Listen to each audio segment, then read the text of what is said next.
Hello, konnichiwa, hola, hola everyone. Welcome to the stream. Hi, Gon. Welcome. Oh yeah, my name is Leo. I always forget to introduce myself. My name is Leo. I'm your resident vampire singer and professional simp. I've been doing this for a year, and I still forget to introduce myself. Hi. Uh, and today we are hopefully maybe finishing Ballads at midnight. Oh wait, I forgot to do my live tweet. Hold on. Da, da, da, da, da, da, da, da, da. Where is it? Where is it? Where is it? Where is it? There it is. I'm just gonna retweet it and be like, live. I'm here. Tomate ne. There it is. Perfect. Anyway, hi. Welcome. So today we're trying to finish Ballads at Midnight. Intro fail, always. Not a surprise at this point, I guess. Yeah, so today we're gonna try to finish Ballads at Midnight. To be honest, I kind of forgot what happened last time, like in detail. I do remember that we were like having a deep, meaningful talk about who we are as people, a little bit of what we did in our lives without getting into why we ended up here. Like, and I say we as the protagonist and the vampire we're living with, I guess, now. Um, and then we start a new chapter and I ended stream. And so this is like the beginning of a new chapter. Also, there's like no music because it's just the sound of rain in the game, but I think it's not like capturing it that much. Like it's very faint. And for a second, I thought it was raining outside because it's been raining outside all morning, but no, it's the game. But yeah. Other than that, I don't think we need any other like recap. My bet is that she committed tax fraud. Didn't we say that she probably murdered someone or something last time? I mean, it could be both. Who knows? But yeah. Anyway, with that, let us begin, shall we? Okay. The heavens are generous with rain this year. Within a fortnight of my stay, black clouds had begun blotting out the moon. A few days later, we were neck deep into the illuvious rainfall season. Oh, right, the country or whatever it's called, Illuvia. I forgot about that. It. At first, I was nervous that the moat would overflow and flood the estate, but the weather was wickedly fickle. The rain frequently stopped and began anew like a broken music box. Hey, that sounds like where I live. It usually does that. Nonetheless, the ground outside was perpetually muddy. Yeah, but tax fraud is funnier. I spent a lot of time indoors. I was reluctant to soil the only boots I owned, and Lucius gave me hell whenever I left dirty footprints in the halls. Tonight, a thick fog hangs like a curtain outside. The windows shake and rattle, straining against the storm. Because I'm disinclined to set foot in violently dreary weather, I decide this is an optimal opportunity to write some new songs. I was surprised to find a number of brushes, parchment, and writing quills stowed away in a cupboard, and even more surprised to find an inkwell that hadn't dried out. Ooh, that's good ink then. I recall how, or it's very well kept at least.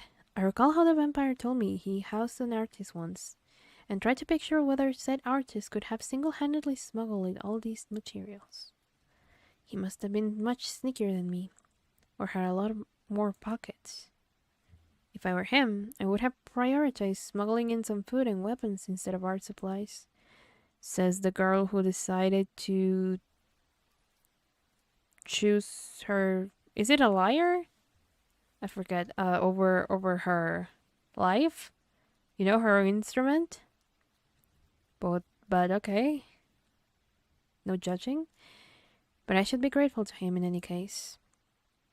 I had made myself a bowl of soup, boiled turnip and mushroom, so I could write without being interrupted by hunger.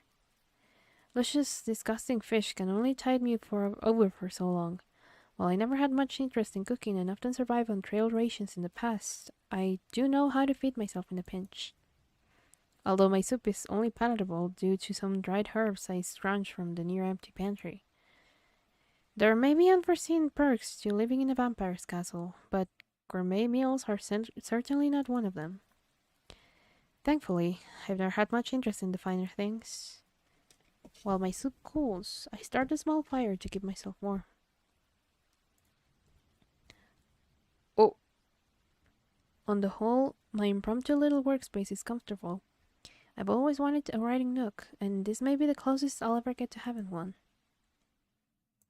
Unfortunately, I tapped the nib of my quill against the writing desk, glaring at the blank, loose-leaf piece of parchment. Call me a perfectionist, but I refuse to transcribe a song into my journal until I'm certain it's amazing. Besides, I found it's more freeing to write when I don't care for the paper I'm using. I guess true. I scratch out the word before my quill completes the arc of the E. I was gonna say but that's not the vowel. I have everything I need to write, don't I? But now that I'm sitting down to do it, my head feels foggy as the weather outside. Maybe I'm being too hard on myself. Let's try again. There once was an old farmer who... The weight of each word feels hackneyed and rotten, like old apples. I feel like I'm choking on them. I flip the parchment over, feeling miserable with contempt. Stupid blank page. That's called writer's block, and I cannot describe the pain of that. It is very annoying when that happens. Oh no, what if this is another princess and he's tricking? No, not another princess or siren monster thing that wants to eat. I mean, he could have eaten us a long time ago. Either blood gets refined like wine, which I don't think it does, or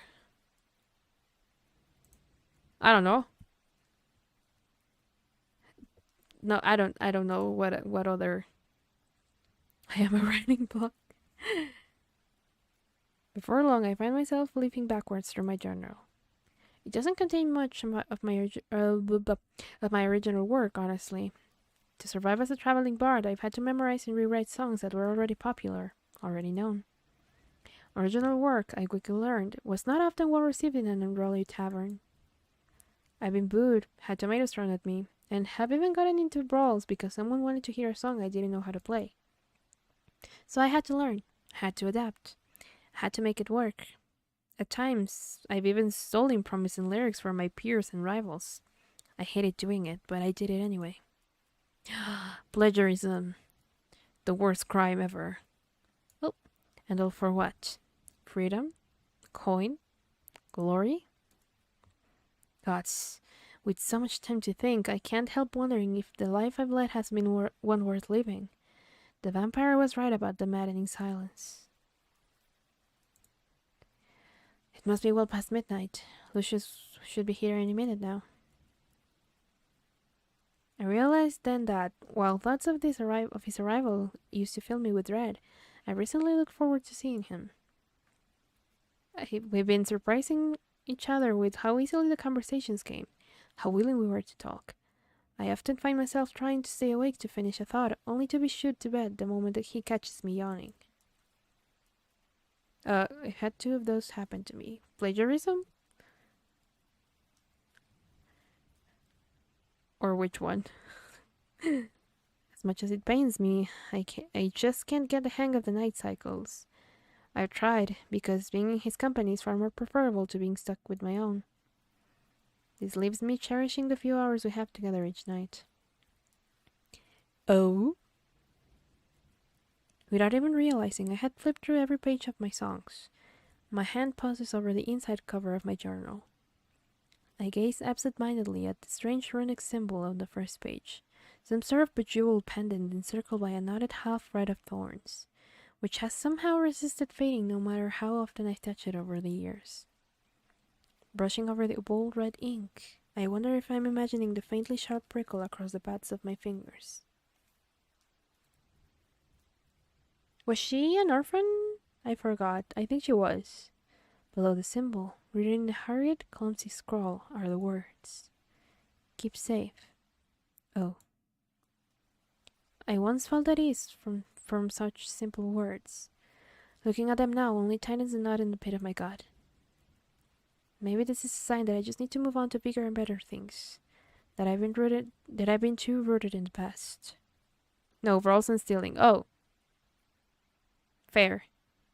I shut the journal. Honestly, same. My chair squeals against the floor as I stand up, resting my palms on either side of this blasted book.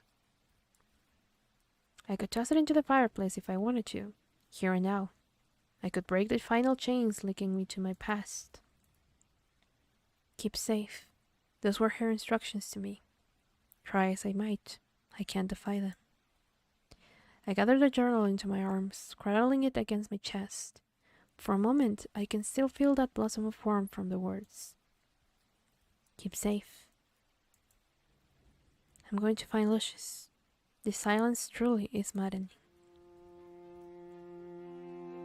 I gather my things, striding out into the hall. Oh, and we bump into each other. Yay. Only to collide unwittingly into the vampire lurking outside. He catches me by the forearms, taking a step back to keep us balanced, although my journal and supplies tumble to the floor. Lucius? Leo. Lucius releases me once he's sure I'm steady and immediately bends to pick up the mess. No, don't! I seize the journal and hold it away from him. He eyes me with some measure of confusion, but shrugs and picks up the loose parchment instead. I see you found some old supplies. I'm glad they're getting some use, though I really thought the ink would have dried out by now. What have you written so far? There once was an old man in a farm. I snatched the documents from him. I won't have you making fun of my first drafts. What are you doing out here? I didn't wish to disturb you. You looked like you were trying to focus. In vain, perhaps. There was not much to disturb. But you were trying to be considerate. Thank you. Oh yeah, this conductor's train. I forgot about that, you're right. This conductor's strange. Lucius nods. Dismissive but polite. He doesn't like to acknowledge gratitude. For you to rush out the chamber like a bat from a cave. Why? Rushing to seek inspiration elsewhere? No. Gods, I can't just admit that I wanted to talk to him until I forget my grievances. Isn't it time for our nightly ballad? He watches me through narrowed eyes, but favors me with a small smile. You need not hurry for such a thing. If you wish to write tonight, you may write. Come. What? Wait! Lucius all but pulls me back into the chamber, coaxing me to be seated once again at the writing desk. I scowl at him, drawing my knees to my chest. Lucius, you don't... Heels of the furniture. I scowl at him harder, but lower my legs to flatten my heels onto the floor. I wanted to write, but I couldn't think of anything. You also never finish your soup. It's gone cold. He looks pointedly at my bowl. You're a terribly slow eater, aren't you? I may yet expire before you finish it. I am not a slow eater. I am the distracted eater. Oh, same bestie. Why do you want my soup? Here. I push it towards him. He gently pushes it back. No, thank you. My taste buds aren't quite what they used to be. A mortal's meals might be, well, a mouthful of dust. Might as well be a mouthful of dust. That explains your cooking. Lucius arches a brow at me. Forgive me, that was uncalled for. Have I done something to annoy you? No, not at all. I chew my lip. I don't think I want to write anymore. and I don't want any more of this soup. I was presumptuous then. I wouldn't go that far. Look, can we just talk for a while? That was what I wanted. They almost say the same. He extends his arm, gesturing for me to take the opposite seat to him. I relocate gratefully away from the writing desk, slumping onto the cushioned bench. You have something on your mind? Yes. No. Yes, but I don't want to talk about it. I understand. What would you like to discuss instead? Lucius leans forward with his elbows propped on his knees. With the candid way he's staring at me, I almost feel like I can tell him anything. But I'd rather not talk about myself. Not yet. What do you eat? I mean, you sustain yourself with blood, but if you only get a guest every couple of years, and even then, sometimes you let them go or don't feed on them at all. I can make do with animal blood. Fish, mostly, as the mode is rich with them. Oh, that really explains his cooking. That's another thing I've been wondering. If you can't cross the water, how do you get the fish? By using tools like any civilized man. So, a fishing rod? You fish? Sometimes I use a net. Sometimes I use a spear and some rope. I have a very strong throwing arm. Against my better judgment, I observe his shoulders and upper arms, searching for any hints of bulging muscle under his sleeves. If Lucius noticed me doing it, he keeps it to himself. I just noticed that both of his hands are dark. Like, I did notice he had like a little, like, this kind of like stain, I guess, along his left arm. But I hadn't noticed that his other hand is also black. Interesting.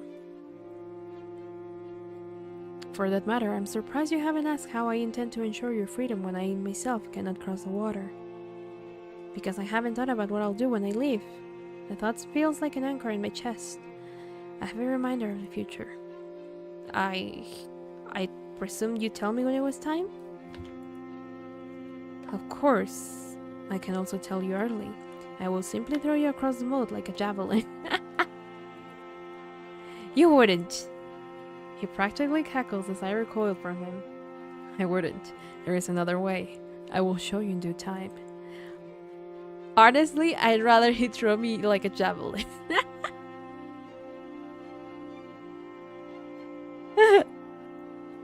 God, now I have the mental image of him. What? Ah, man, I was reading it and you deleted it. Why? Man. Oh then. Good. And now I have the mental image of him just grabbing her and throwing her across the what's it called? It's not a lake. History, please. Oh, my game froze. Oh, there it is.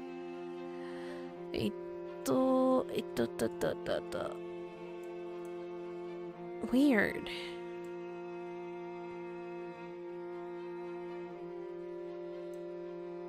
The history is weird. It doesn't have that.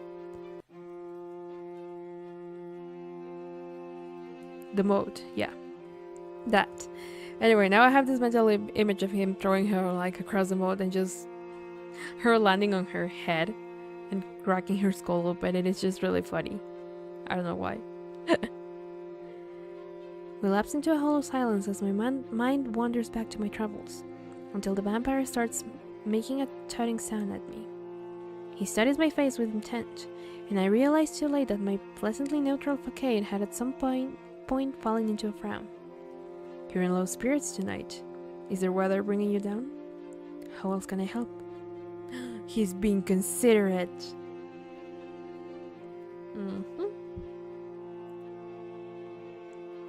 I suppose I could try telling you a joke, but I only know the one.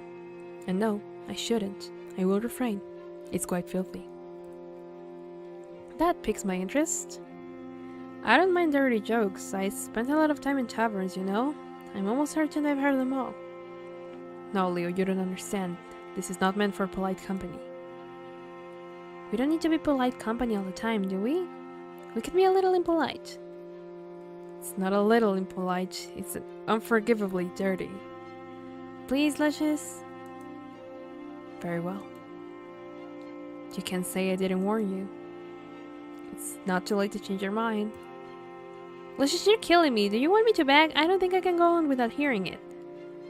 His laugh is a low rumble in his chest, and he still makes me wait up several seconds before he finally delivers a dirty joke. Asleep in a jar chair with a fishing rod. I said sleeping rod a fish. Oh, don't worry, that's fine. But yeah, like a dad. Him just like sleeping on the shade, and with a fishing rod in his hand. That's funny.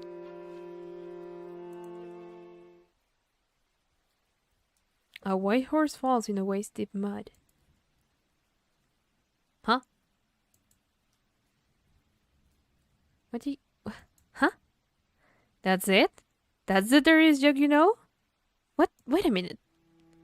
He tricked me. He played me for a fool. Oh, I should be so furious with him, but indignant laughter is already bubbling from between my lips. How dare you? It's not even funny. You're the worst. My laughter ripples into a snort, and I know it's futile to try to contain it. Lucius smiles at me all the while, incorrigibly satisfied. Gods, I hate this vampire. I had a similar reaction when I first heard the joke. It pleases me to do it some justice. You burst out laughing? I don't remember my exact reaction.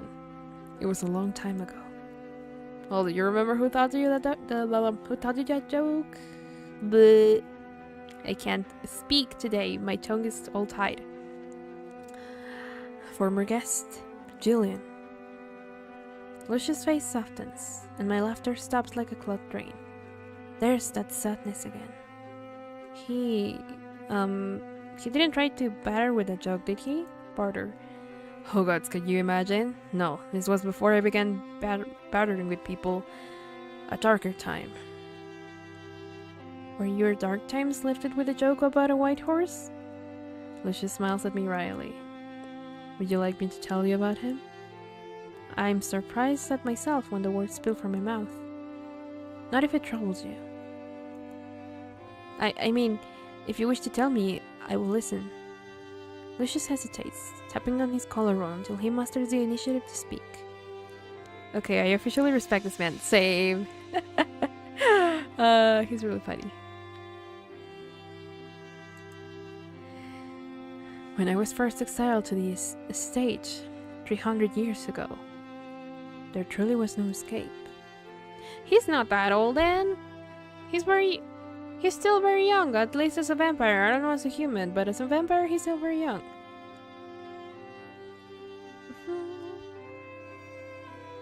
I frequently fought with the desperate men and women who were sent here. They feared me even when I showed them kindness and reason, and made a point to attack me when I least expected it. My spine stiffens. That frightened, desperate outlook sounds grimly similar to my own, back when I first arrived. You had no choice but to defend yourself. I did try other methods in hopes of coexisting, of earning their trust, but yes, they tended to turn on me regardless. It often resulted in a fight to the death, their death at my hands. I never could resist untying them. I felt a certain kinship for them, I suppose, before I was inevitably dashed. It was never difficult to overpower them. They were mere humans, and I was an immortal being. I was becoming more powerful with age. Until one day, when I was careless, I had subdued an intruder and left her at the brink of death. Unbeknownst to me, conditions were ripe for her to return. As a vampire spawn, she was vicious. Her anger overpowered any compulsion I had over her, and she managed to run me through in the same moment I ripped out her throat. Lucius' hand hovers over his chest, where his wound must have been. I was alive, but I was pinned down, paralyzed in place. I was lucky to have fallen in the shadows near my coffin. The vampire spawn was not so lucky. She was well and truly dead, and so she began to decompose, though those claws remained embedded in my chest as a parting gift. I was perpetually awake, but I could not move. I must have laid there for nearly 2 years. Oh, that's terrible. Lucius, I'm so sorry. You run into a lot of strife when you become as old as I have.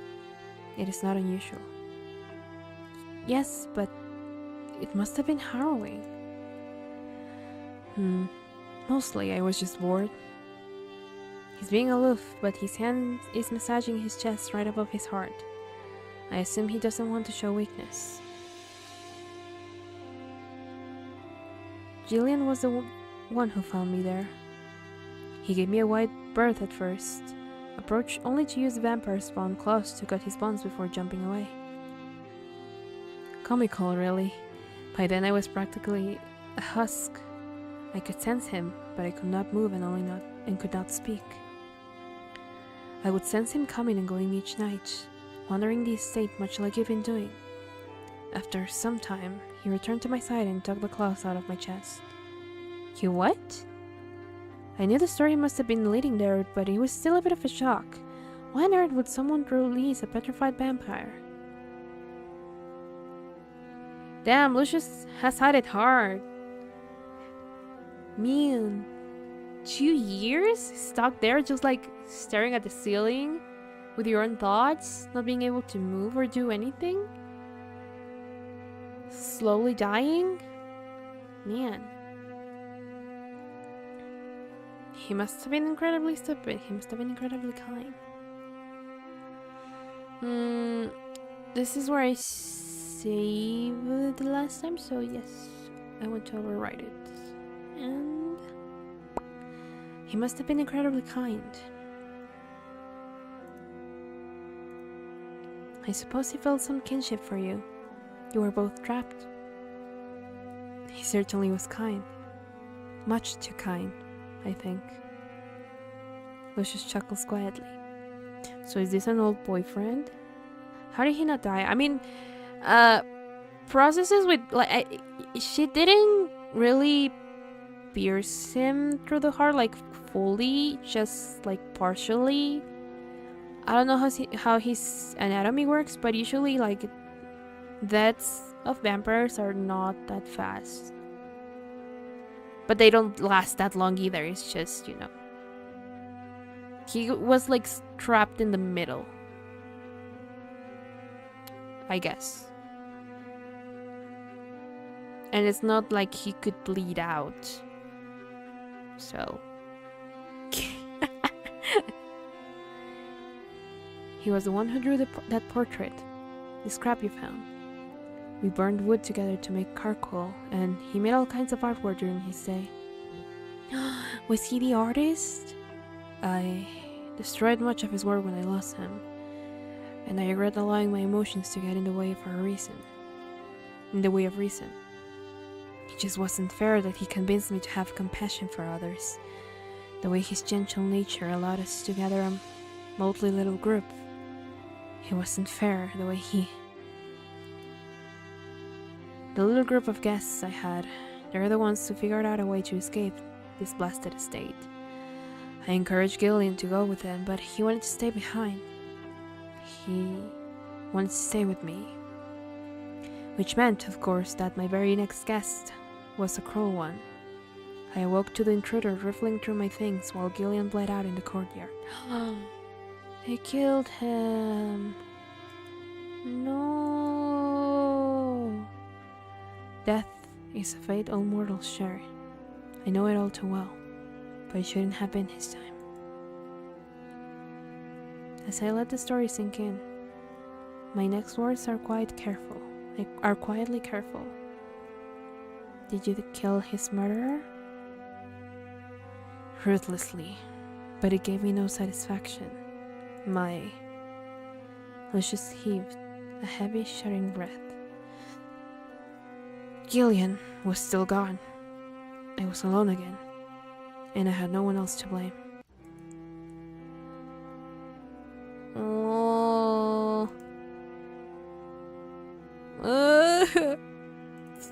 No, tragic lovers, why? Come on, save there, save there. Okay. And they were roommates, indeed. They were definitely roommates. Do you wish you'd turned him? You were in love with him, weren't you? I'm kind of curious about this one, but I want to be careful around him because it's a touchy subject. Although, I think both are very bold questions to ask. Let's go for now with you were in love with him, weren't you? You become more direct with each passing day, Leo. But, yeah, I mean, it's pretty obvious to me. Yes, I loved him. I'm no stranger to company of men, women, and anyone in between. Neither was he. Though many years have passed, I still remember him fondly. He was a good man. Say it, say it! It was some time after that when I began battering with my guests. Immediately offering them freedom made them cagey. They suspected me of foul play, of being up to something. It was as if they needed to pay a price for their freedom. It helped them feel at ease, in control. It helped them make sense of Lucius gestures to himself. I remember the scuffle we had when I first arrived, the way he disarmed me, but otherwise kept his distance, the way he prowled around and said those menacing things. You had to play the part of people expected of you. It is exhausting, but they fear me more if I don't. And of course, bartering does not come from a place of pure altruism. It gives me something to look forward to, alleviates my apprehension of what the next guest will have in store. When one finds himself acting as the Queen's personal executioner, the odds are high that some of the people she sends will be dangerous. Though, occasionally, I will receive some kind enough to offer a listening ear. Like Jillian? Like you. I blinked at him, bewildered. Gillian was kind, but he was a notoriously bad listener. He would have interrupted me 10 times just then, usually with some absurd tangent about how he thought snails were I cannot read it with a straight face.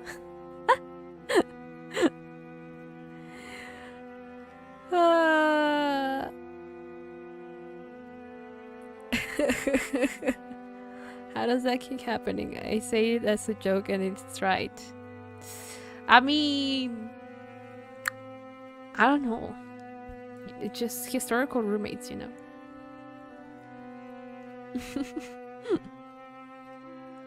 Sorry, I was sipping some water. I can't do the effervescent snails. That's funny. I mean, I guess if you pour some salt on them, they kind of are, but not really, because they don't like dissolve. They just burn to death, but you know. That was funny. I like that.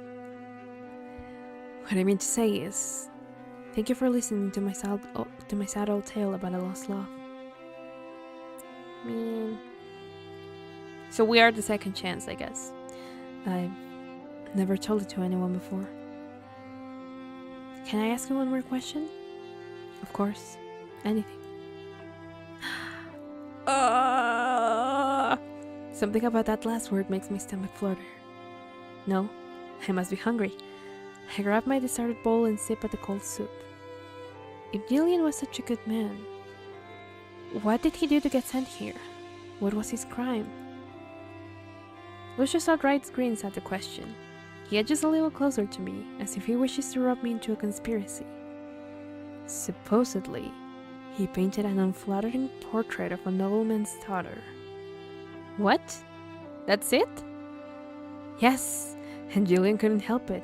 He was both an architect and prestigious painter, lauded for his accuracy and attention to detail. To willfully make the girl more beautiful than she was, well, It would have been a lie, and it would have tarnished his good name. The daughter's betrothed took one look at the portrait and cancelled their arrangement, leaving the nobleman high and dry with an unwed daughter. The nobleman needed someone to take the fall and convince the crown to send Gillian here, but it wasn't Gillian's fault that the man had an ugly daughter. I clasped my hand over my mouth. My giggles are punctuated only by the sound of the crackling fire.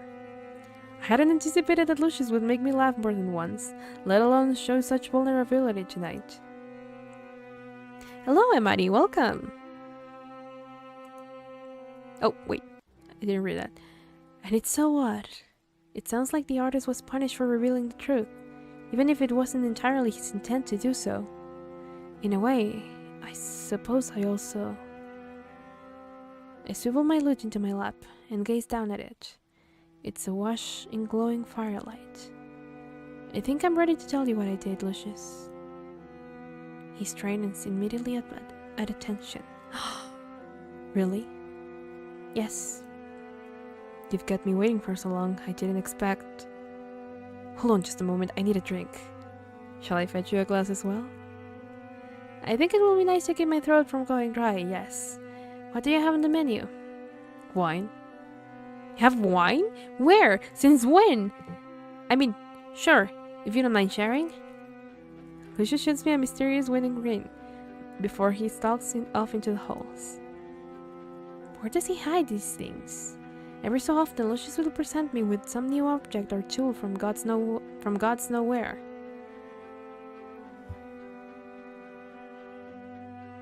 I'm a meme maker on the Wii U. Oh, I don't own a Wii U, but that sounds fun. Just earlier this week. I mean, I remember I would spend hours there just playing with everything. Just earlier this week, he fetched me a ladder to climb the ledge when I complained about running out of bathing water. Once I climbed up, he made me promise not to attempt the perilous journey of swimming across the moat, and then handed me a bucket and told me not to take all the water, and told me to take all the water I needed. I'll take 7 bottles. If it's not sweet wine, I'm not interested. You know, if it's cider, then heck yeah. What I have with me right now is just a tall glass of water, or cup because it's made out of plastic, but yep.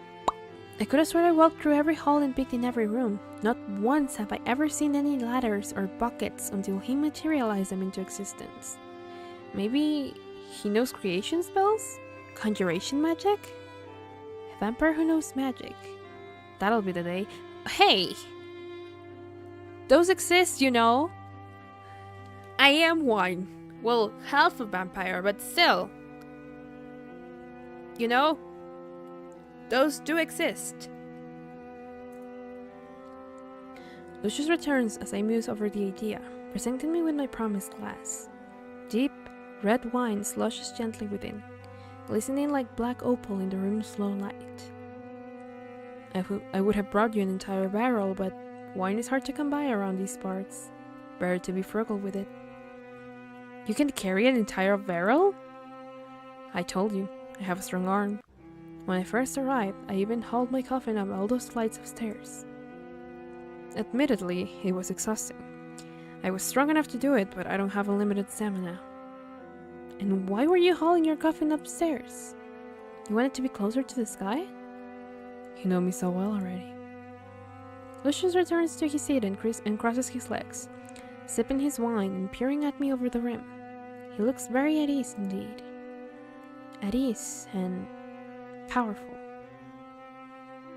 Does stupidity count as magic? I don't think so, Con. I take a slow gulp of my own wine. It's sweeter than I expected. Oh, then I am very interested.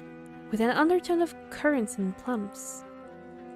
Well, hang on. If you're so strong, how was I able to escape you? I yanked myself free when I first arrived. That sounds dangerously close to a complaint, Leo. I'm just curious. I don't begrudge you for it, but surely you realize by now that I am very disciplined and have an incredible self-control? I released you because I had no desire to restrain you. You were acting like a street cat who didn't want to be held. I did not wish to be scratched. Gee, thanks. Disciplined, incredible self-control. You are full of praise for yourself tonight, Lucius. I'm serious. These attributes of my character ensure that I would never bring harm to you. Not unless you asked it. Not unless you asked it of me. I cough into my wine. What is that supposed to mean? Do you need water? No, I'm fine. Can he hear how fast my heart is beating? I mean, he could, actually. I'm playing Wii Sports. Ooh! I love Wii Sports! Wait. Which one? Because there's like a normal version where it's only bowling, baseball, tennis, and there was another one that I'm forgetting. Is it like running or something? Like races? There's that one that only has like 5. And then there's like a... For the... Sorry. There's like a special edition that was released with the normal Wii. That is like the Wii Sports Resort, something like that. And that one has like all those 5, but also has a bunch of other sports, including fencing and something else that I forgot. But I remember because... Oh, I think bowling was the one that I was missing. I'm not sure. Oh, boxing! Yeah, that's right, boxing.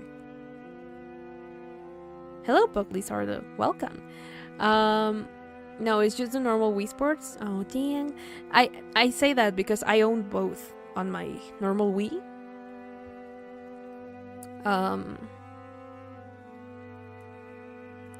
And no, there was no... I mean, I don't know if there was... I think there was golf in the Wii Sports Resort. I'm not sure. But the point is that I have the disc that has like those 2 versions. And I would just play the heck out of fencing because I really liked it. Yes, anything but boxing. I also liked boxing, but I would often feel like my chest would like get really like I would feel like a pressure on my chest whenever I played it, and so I didn't do it often. I still to this day don't know why that happened, but because I did that when I was younger, so I don't know. But yeah, that's why I didn't play boxing often, but I did like it. The only one that I was never good at was actually baseball. So yep. Anyway, let us continue. Can you hear how fast my heart is beating? I pluck absent-mindedly at my lute strings, still uncertain if I'm ready to reveal the parts of myself I rather forget. But he has been very vulnerable. He has been very vulnerable with me. It's only fair that I be vulnerable with him in turn, and there's no time like the present. I should start with some context. I told you before that I grew up here in Illuvia. I neglected to mention that it was in an orphanage, Nightingale Gardens Home for Girls. Also, we were in a all-girls orphanage. It's interesting. His lip just barely twitches, as if he recognizes the name. I wouldn't be surprised if so. It's a very old, long-established institution. One of his previous guests might have mentioned it or grew up there, like me. Everyone told me it was an invaluable place to be, especially the matrons, who were always so proud to work there. Well, of course they're gonna tell you that, but that doesn't necessarily mean it's true.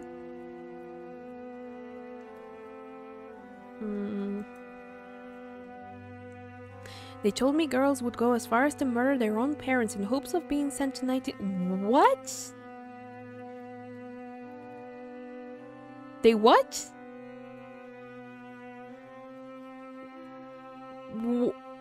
Why? Why? Oh, home run, nice! They told me girls would go as far as to murder their own parents in hopes of being sent to Nightingale Gardens. I've never heard of it actually happening, but that that was the prevailing attitude. Because the girls of this orphanage were guaranteed to have a place in high society. We were educated vigorously in matters of court, history, handwriting, sewing, and entertainment. Well, that's actually very good, like teaching, like they're prepared for everything, basically. Matters of court, history, handwriting, sewing, and entertainment. Nice. And nice that they include entertainment. Once every several dozen years, the best and the brightest girl was even chosen to become Illuvia's next queen. Oh! Interesting. Did they have that tradition when you were human, Lucius? Yes, I believe I heard something about it in passing, but it was so long ago. Well, the tradition was in full swing when I was young. The last queen was growing old and infirm, and there were talks that the new queen would be chosen soon. So, they don't have offspring, the queens. They just rule, die, and then they choose another one? How fortunate for you, yes. You could have been chosen. No. I hated it there. It was stuffy and full of pompous snobs. The matrons had our entire lives planned out for us, without once stopping to ask what we wanted to do. And they had the nerve to act like I should keep my mouth shut and be grateful. The other girls seemed content with their lot, which meant they didn't understand how I felt. They kept me at arm's length. I hated the pressure to succeed, and I got into a lot of trouble, even back then. I never would have been in line for the throne. The closest person I had to a friend was an older girl named Ophelia. She was in line for the throne. We all knew she would be chosen too, because she was perfect. She was beautiful, graceful, and always seemed to say the right thing. Always. She was always talking about the changes she'd like to make, the ways she'd like to improve our kingdom. She does sound lovely, but Leo, forgive me for saying this, no one is perfect. Surely your Ophelia is not exempt? Yeah, that sounds like a bad system for ruling. I don't know. But like what catches my attention is like, don't they usually like marry? Like, sure, a queen can ascend to the throne, like a princess, quote unquote, can ascend to the throne and become queen. Or they choose her, and then she would maybe marry someone to have as a consort and then have offspring so the line can continue? I don't know. I have 11 points. Is that good or bad on baseball? I actually don't know. He looks a little surprised when I start laughing. Oh, there we go. You're right. You're absolutely right. Ophelia was a godforsaken rascal. She'd lied through her teeth with a smile, and no one was the wiser. That she let me see her naughty, conniving side. I felt special, you know? And she truly did want to make things better. She was as clever and sharp as a knife, but she did care about the people around her. I vote anarchy. At least, that's what I believe. More wine? Yes, please. I drank deeply from my refilled glass before continuing. So when Ophelia was chosen and packed her bags, she promised me up and down that she would write every day, every single day. So she is the current queen then. I knew that it was forbidden for Illuvia's crown to contact the world outside. We both knew that. Every queen was meant to cut all ties with everyone she ever knew before she was chosen. That was the rule. But I believed her, you know? She was so much smarter than me and so crafty. I really thought she'd find a way. I pat the cover of my songwriting journal, which I had placed at my side. I always try to keep it near, even when it pains me. But all she ever sent me was this book, with its empty pages and a hurried little note on the inside cover. I thought she was encouraging me to write my songs in it, and it made me happy for a time, but I never heard from her again. Lucius is watching me with his full attention. I can't stop now. So what else could I do? I begged the matrons to grant me a position in the castle. I begged them day and night. All I wanted was to see Ophelia again. Until finally they snapped at me and told me to stop asking. They told me they barely managed to secure a position for me as a court entertainer in a faraway land and that I needed to be grateful. But I wasn't grateful. I argued with them until they took me by the ear and showed me what for. I'll never forget it. How they told me to grow up and stop being childish while they raked me across the back. Or racked me, I guess. Apparently my destination had no complaints about women with weeping scars.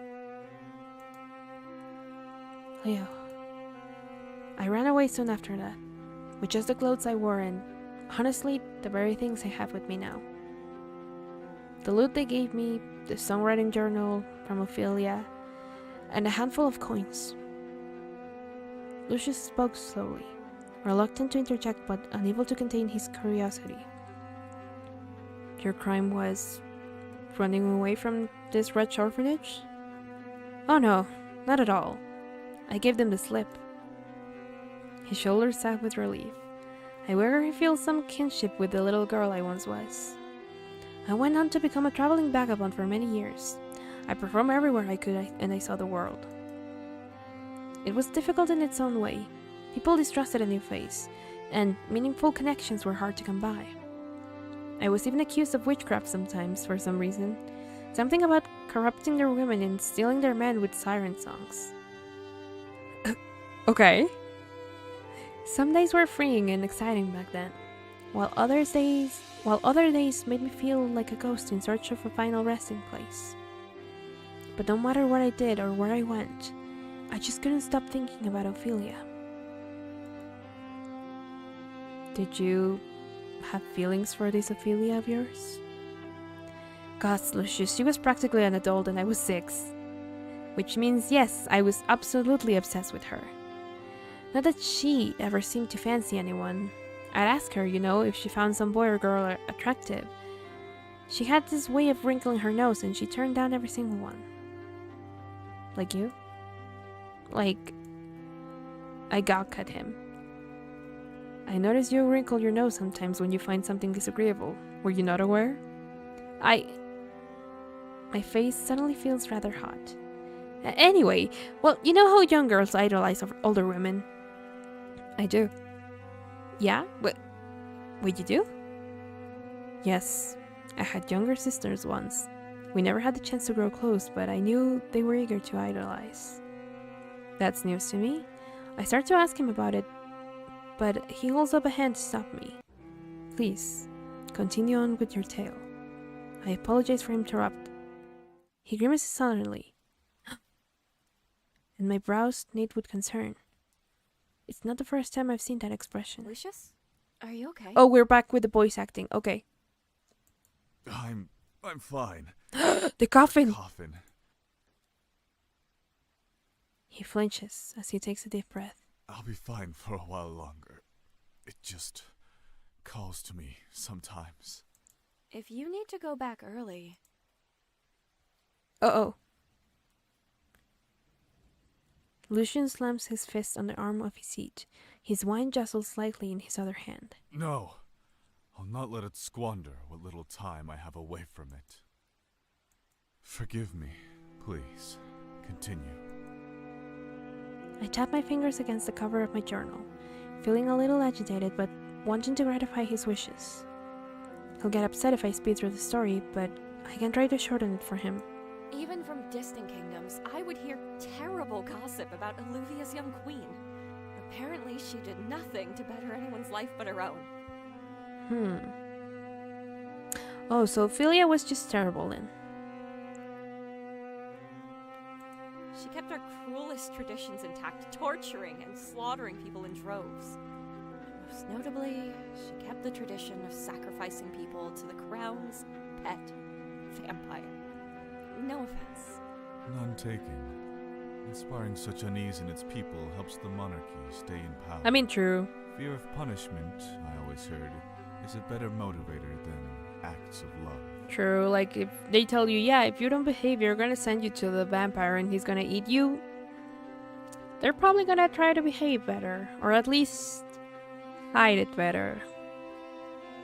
But Ophelia was supposed to be different, and the people were unhappy. There were talks of a revolt. Although I wasn't the most talented bard in the lands, I was starting to get some renown and make strong connections. I can still scarcely believe it, but I managed to get an audience with Queen Ophelia. I was meant to perform for her. And then Lucius' eyes slowly went wide with realization. You did it. Maybe, kind of, definitely spoke my mind in front of the queen and her entire court, but I did it through song. So that's why she got sent here. Okay. You didn't. Lucius is torn perfectly between horrified and scandalously amused, clasping his hand over his jaw with disbelief. Do you want to hear the song? Are we gonna actually hear the song? Honestly, I kinda respect it. Like, fair, yeah, sure. You go. His gestures were enthusiastically erratic now. He waves for me to go on and can hardly sit still as he pours himself some more wine. As for me, I set my glass down and clear my throat. There is a song! Come on, music. I mean, it's... Queens, they rule in the light, remembering tales of their kingdoms. Those lands may now be out of sight, but you can still remember your stratagem. Be vain, be cruel, be always right, proud until unproven. Show your cruel self till the end of night, when you'll be slain at day's conclusion. I don't know why the lyrics are a little bit, like, off tempo, but... Oh, nice. When Lucius applauds me, it's as gradual as it is resonant. The very furniture around us seems to shatter in response. Gods! That was a more subdued version. Back in court, I was screaming the lyrics at the top of my lungs. I only wish I could have seen it for myself. You must have been radiant. Lucius looks at me with plain, unmistakable admiration. I feel my cheeks growing warm again, but I tell myself it's just the wine. I always knew Alluvia was full of busybody moralists. To think they'd punish you so gravely for such a thing. Simply ungrateful. I mean, she kind of mouthed them, and I think back in the day that was just not a thing people would be able to do without getting sent to their deaths. So makes sense. I was talking about the vampire before. Oh, yeah. Yeah. Oh, I don't know about gravely. I think I like it here. And I like having you here. Oh my god. Okay. Our eyes meet with a slow yet abrupt understanding of each other. We're so alike in so many ways. I can hardly believe it. I mean, other than the food, we really don't live bad here. So, like, it wasn't really a punishment. Just saying. The storm had stopped at some point. It's quiet enough that I can hear his breath, steady and strong even from this distance. And then he grimaces again. You need to get back to the coffin, my dude. I pivot in time to see the sky now clear of black clouds, shifting into the first dusky hints of daybreak. Lucius. Yes, I'm going. No need to rush me. You may have the rest of this wine, if it pleases you. He smiles at me one last time, strained and fleeting, before he turns into mist and disappears into the shadows. Bye, Lucius. And they were roommates. I'll see you tomorrow night, Lucius. I know I'm speaking into an empty room. I know it all too well. But I already miss him. I mean, it's not that... in my own experience, it's not that hard to switch your sleeping schedule. It happens very gradually, but surprisingly easily. And then you're going to sleep at like 3, 4 a.m. before you know it. And waking up at around 11. So, which is something that I'm trying to change, but it's hard. After staying up all night exchanging bittersweet memories with the vampire, I should have been more than ready to fall into 100-year slumber. Yet, I toss and turn for hours. My mind is once again filled with locusts, but instead of whittling questions, this time they whisper ideas. I stride out of my chambers with a groan, raking my hands through my haphazard bedhead. I sit harder than I intend to at the blasted writing desk, and I steadily begin to write. I would write the truth, just as I did when I sang before the Queen and her court. People need to know that his humanity is not as lost as they say. When I get out of here, people will know. But do we want to get out of here? My quill scrawls to a stop. When I get out of here. How many songs have I played for him now? On the lunar eclipse, I played my 10th song. Earlier tonight must have been the 30th. I still have a ways to go before I'm free, but I've made significant headway in my debt to him. No use thinking about it now. I still have time to decide what I want to do. I nod to myself and bow my head as I continue writing. Oh my god, she went to jail for making a diss track. Yeah, pretty much. She dissed the queen and then they sent her to jail. Well, they gave her the death sentence, but she didn't really die, so she just went to jail. I wake slowly to a light pattering of rain outside, with my cheek pressed against the desk and drool sipping from the side of my lips. And I mean, to an extent, she didn't really do anything to grant like hatred towards the queen. The queen is already hated in the land, and they're already doing like a riot, so they're eventually gonna either like overthrow her, kill her, or I don't know. Or they're gonna send more people here, which hasn't happened just yet. I wake slowly to a light pattering of rain outside, with my cheek pressed. Okay, yeah. Blurrily, I wipe my mouth and squint at the loose leaf paper in front of me. I had written only 2 legible verses before I was overtaken by exhaustion. The rest were either bitterly scratched out or scarcely decipherable. I sigh, reaching up to scratch my head, and promptly knock over the inkwell. No, shit! I hiss out another string of curses as the ink spreads around the desk and drips off the side. Instinctively, I save the journal and end up sacrificing my meager verses to this fast-spreading black pond. Oh, damn it, what a waste! What is wrong with me lately? Lucius is going to be so angry with me. Where is that damn cleaning cloth he always uses? I turn to and fro and realize with growing dismay that he always seems to have it on hand. He must keep it on his person. But maybe he has a spare in the rafters? Maybe he keeps multiple racks near his person? Oh no. To be safe, I search through all the cabinets downstairs like a pillaging raccoon. Not a single rack turns up. Knowing that Lucius will be even angrier if I use a blanket or, God forbid, a curtain to clean up the mess. It seems I have no choice but to venture upstairs. Uh-oh. Wait, isn't that then the vampire? The thing that turned? Or maybe, could it be what was his name? Julius? Something like that? I mean, that's like literally going up to a dictator and calling the donkey's ass right to their face. Yeah, pretty much.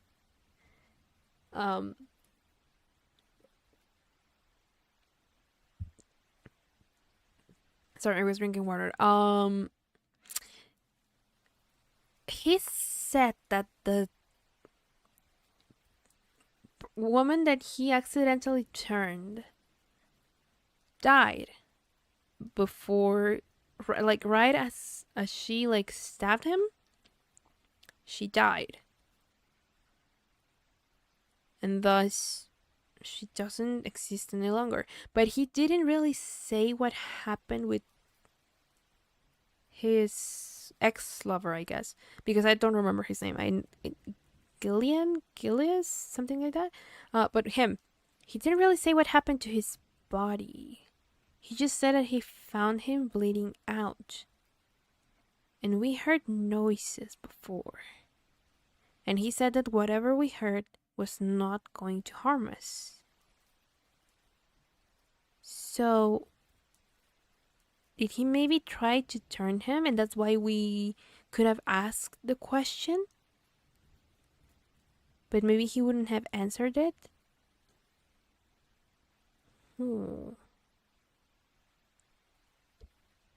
My hand traces the familiar cracks and bumps of the cobblestone walls. A tactile map I've learned to use due to the abysmal lighting on the stairwell. There are no windows to light my path, and the torches must have burned themselves down to smoldering husks an eternity ago. As I climb, I try to plant my feet towards the edge of each step, not only to keep my balance, but to reduce the chance of stepping on a groaning center plank. As a general policy, I found it's best to avoid making undue noise. I'm winded by the time I reach the highest point in the estate, and I brace myself by resting my palms on my knees. Who in heaven decided it was a good idea to build something with so many stairs? I want to give them a piece of my mind. I spent the next half hour carefully riffling through the attic. I mean, by that point, the ink is already dried, girl. I think there's no point in looking for a rug at this point. There's an annoying number of decorative boxes and trinkets up here, and not nearly enough cleaning racks. I jerk to a stop as I wrench open a jewelry box and see the contents within, realizing with abrupt horror how my actions mirror the person who killed Lucius' artist. Riffling through his things.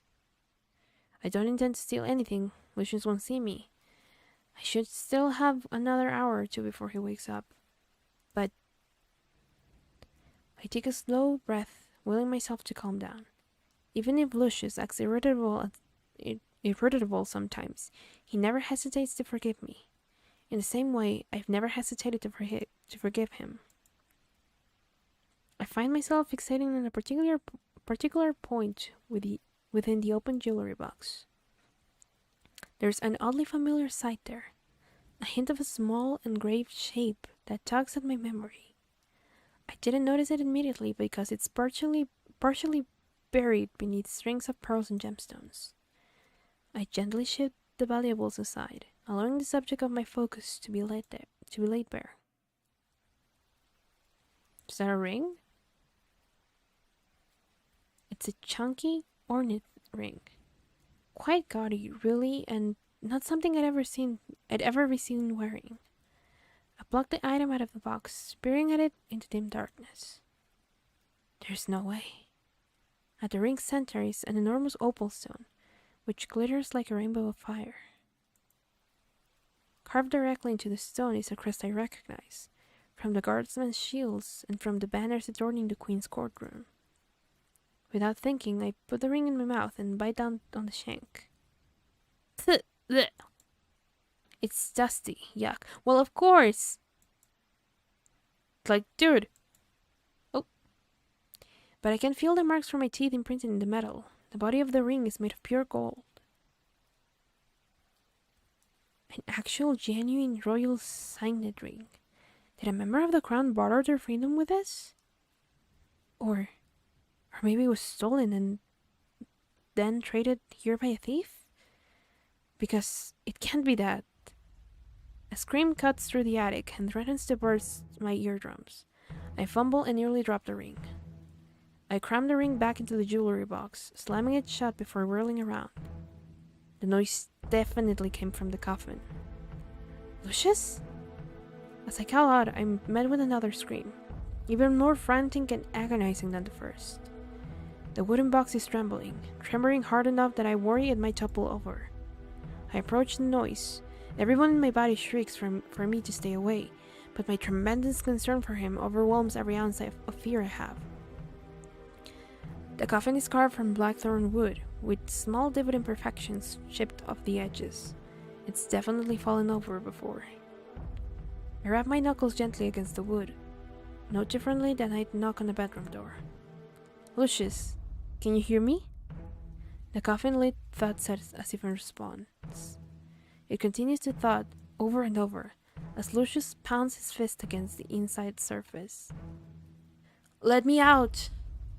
His roar is followed by a terrible, desperate noise of nails clawing against the wood. Lucius, it's me, it's Leo, are you hurt? Stop. Stop this at once, I beg you. Release me. I command you to release me this instant. Okay, let's let you out. The fact that it's not yet sundown makes me uneasy, but Lucius is clearly in distress. Even if he comes out early, he can stay in the shade. I hastily run my hands along the side of the coffin lid and pull. It doesn't budge, as if it's been nailed shut. I try to wrench it open from the opposite side. The coffin continues to hold fast as Lucius screams and thrashes in its confines. The coffin rocks in place. Its corner strikes my torso as I maneuver around it, knocking the air out of my lungs. Lucius, stop struggling! Please, why are you doing this to me? What have I done wrong? I'm trying to get you out. There's something wrong with this thing. Is it jammed?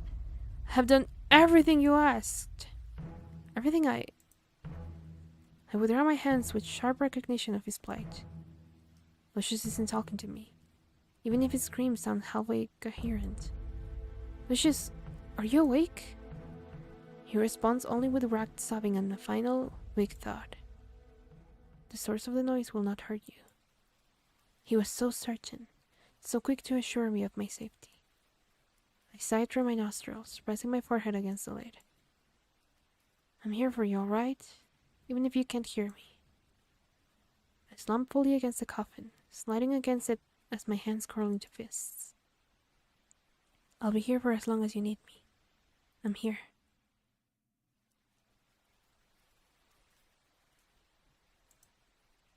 Hours pass. I continue speaking to him softly, even when he seems to be addressing someone else, and I hold the coffin steady, straining my arms when it threatens to tumble on its side. Sweat drips down my brow to my cheek, both from physical exhaustion and the emotional toil. But I don't want to abandon him. He doesn't have anybody else.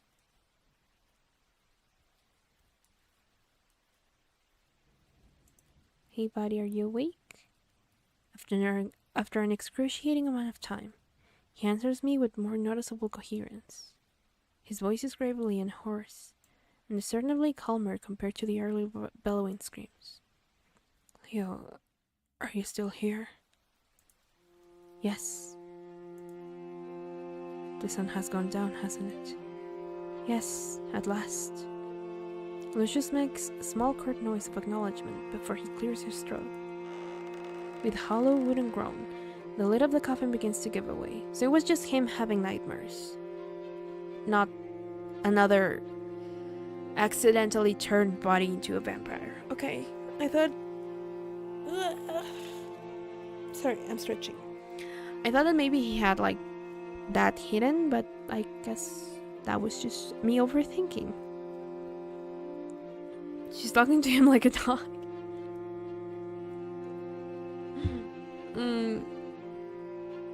I mean, he was not responding, so kind of makes sense. Through the silver of an opening, I catch a glimpse of a torn velvet bedding and deep gouges in the wood. The lid hangs aloft, barely ajar until Lucius's long fingers curl around the frame. He pushes it with visible effort, getting it just open enough to squeeze himself through. I scurry backwards to make room as Lucius staggers out, shoulders slumped and steps uneven. The coffin slams shut behind him, a ghastly sight that reminds me too much of a closing mouth. Lucius raises his chin briefly, staring out at me with darting, disbelieving eyes, before he sacks to the ground. I rush to his side, propping his back against the coffin. I'm sure it's the last thing he wants to touch, but it's the nearest solid surface.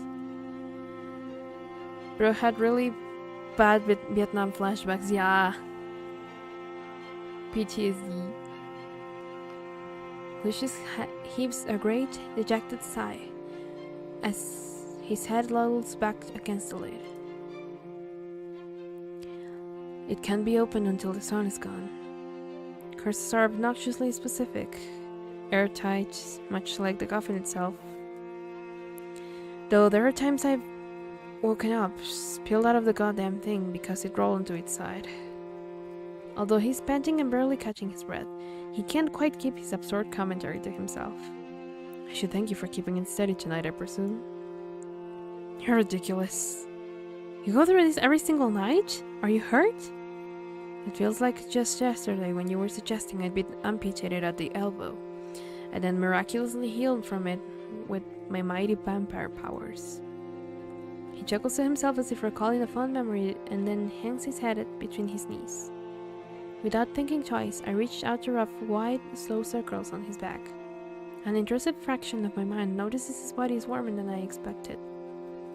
Take your time. It bothers me that you're deflecting with humor, but we're a pair of pots and kettles, I suppose. But the pot could have capitalized on the opportunity to stab the kettle through the coffin. My hand slows, resting on his shoulder blade. Is that a request? No, don't answer that. I wasn't going to. It didn't even occur to me, Lucius. If I wanted to stab you, I would have done it weeks ago. How many times have you been stabbed? Before he can answer me, I turn to look at the coffin with new eyes. An innumerable amount of thin discolored lines streak across its surface, particularly around the head and the middle of the box. I thought they were wood veins at first, but as I lean closer, I realized there are incisions, slits that have been since filled and stained. Some of them have the approximate width of a long sword. Lucius, this is absurdly horrific. There is no way for anyone to live. This is no way for anyone to live. You don't deserve this. You're too kind, Leo. A beat passes as he continues to breathe haggardly, still getting his bearings.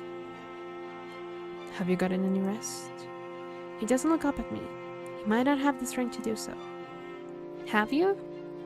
Touché. But I was technically asleep. Perhaps half asleep for some of it, but by and large I was unconscious. I know. Gradually his eyes rise to meet mine. How do you know such a thing? My breath catches when faced with our sudden proximity. I retract my arm from his back, though I will myself to stay by his side. It's just, we normally keep such a civil distance from each other. I never sat next to him until tonight. When I perform my songs for him, I'm the act and he's my audience. There's an invisible wall that separates us based on our differing status, the entertainer and the entertained. Here and now, I feel as though the wall has begun to crumble. You must think me a horrible housemate for screaming all day. No, not at all. Sorry, I'm tired. I bump my shoulder against his. My fingers fidget and lace together in my lap. An absent-minded little distraction that provides me a small measure of comfort. I remember what it was like. I used to get night terrors when I was a girl. Did you know? At the orphanage? Nightingale Gardens? Yes, and it was the worst place to get night terrors. Half the matrons thought I was possessed. The other half thought I was being intentionally, maliciously disobedient. I can't imagine. It was usually some recurring nightmares about rats too, which was the worst. I still get them sometimes. If you don't mind me asking, what did you dream about? Do you remember? Yep, definitely roommates, right? I don't know that I'd call it a dream. It's more akin to reliving a memory. The memory of when I was first exiled here. He taps the surface of his coffin with the back of his knuckles. My surroundings in there look roughly the same no matter the time period. I'm sure it contributes to my confusion. I've become convinced that this... Lucius looks at me, his eyes full of meaning that I can't quite decipher. This is a dream, and the inside of the coffin is my reality. Is there anything I can do? Can I get you something? Would I keep your wine? I shift to stand, but Lucius catches my hand before I'm fully upright. Stay. He blinks rapidly and then drops his gaze to the floor, as if he's uncertain and surprised at himself, but he does not let go. His hand around mine is gentle and apprehensive. Please, stay seated. Stay with me a while longer.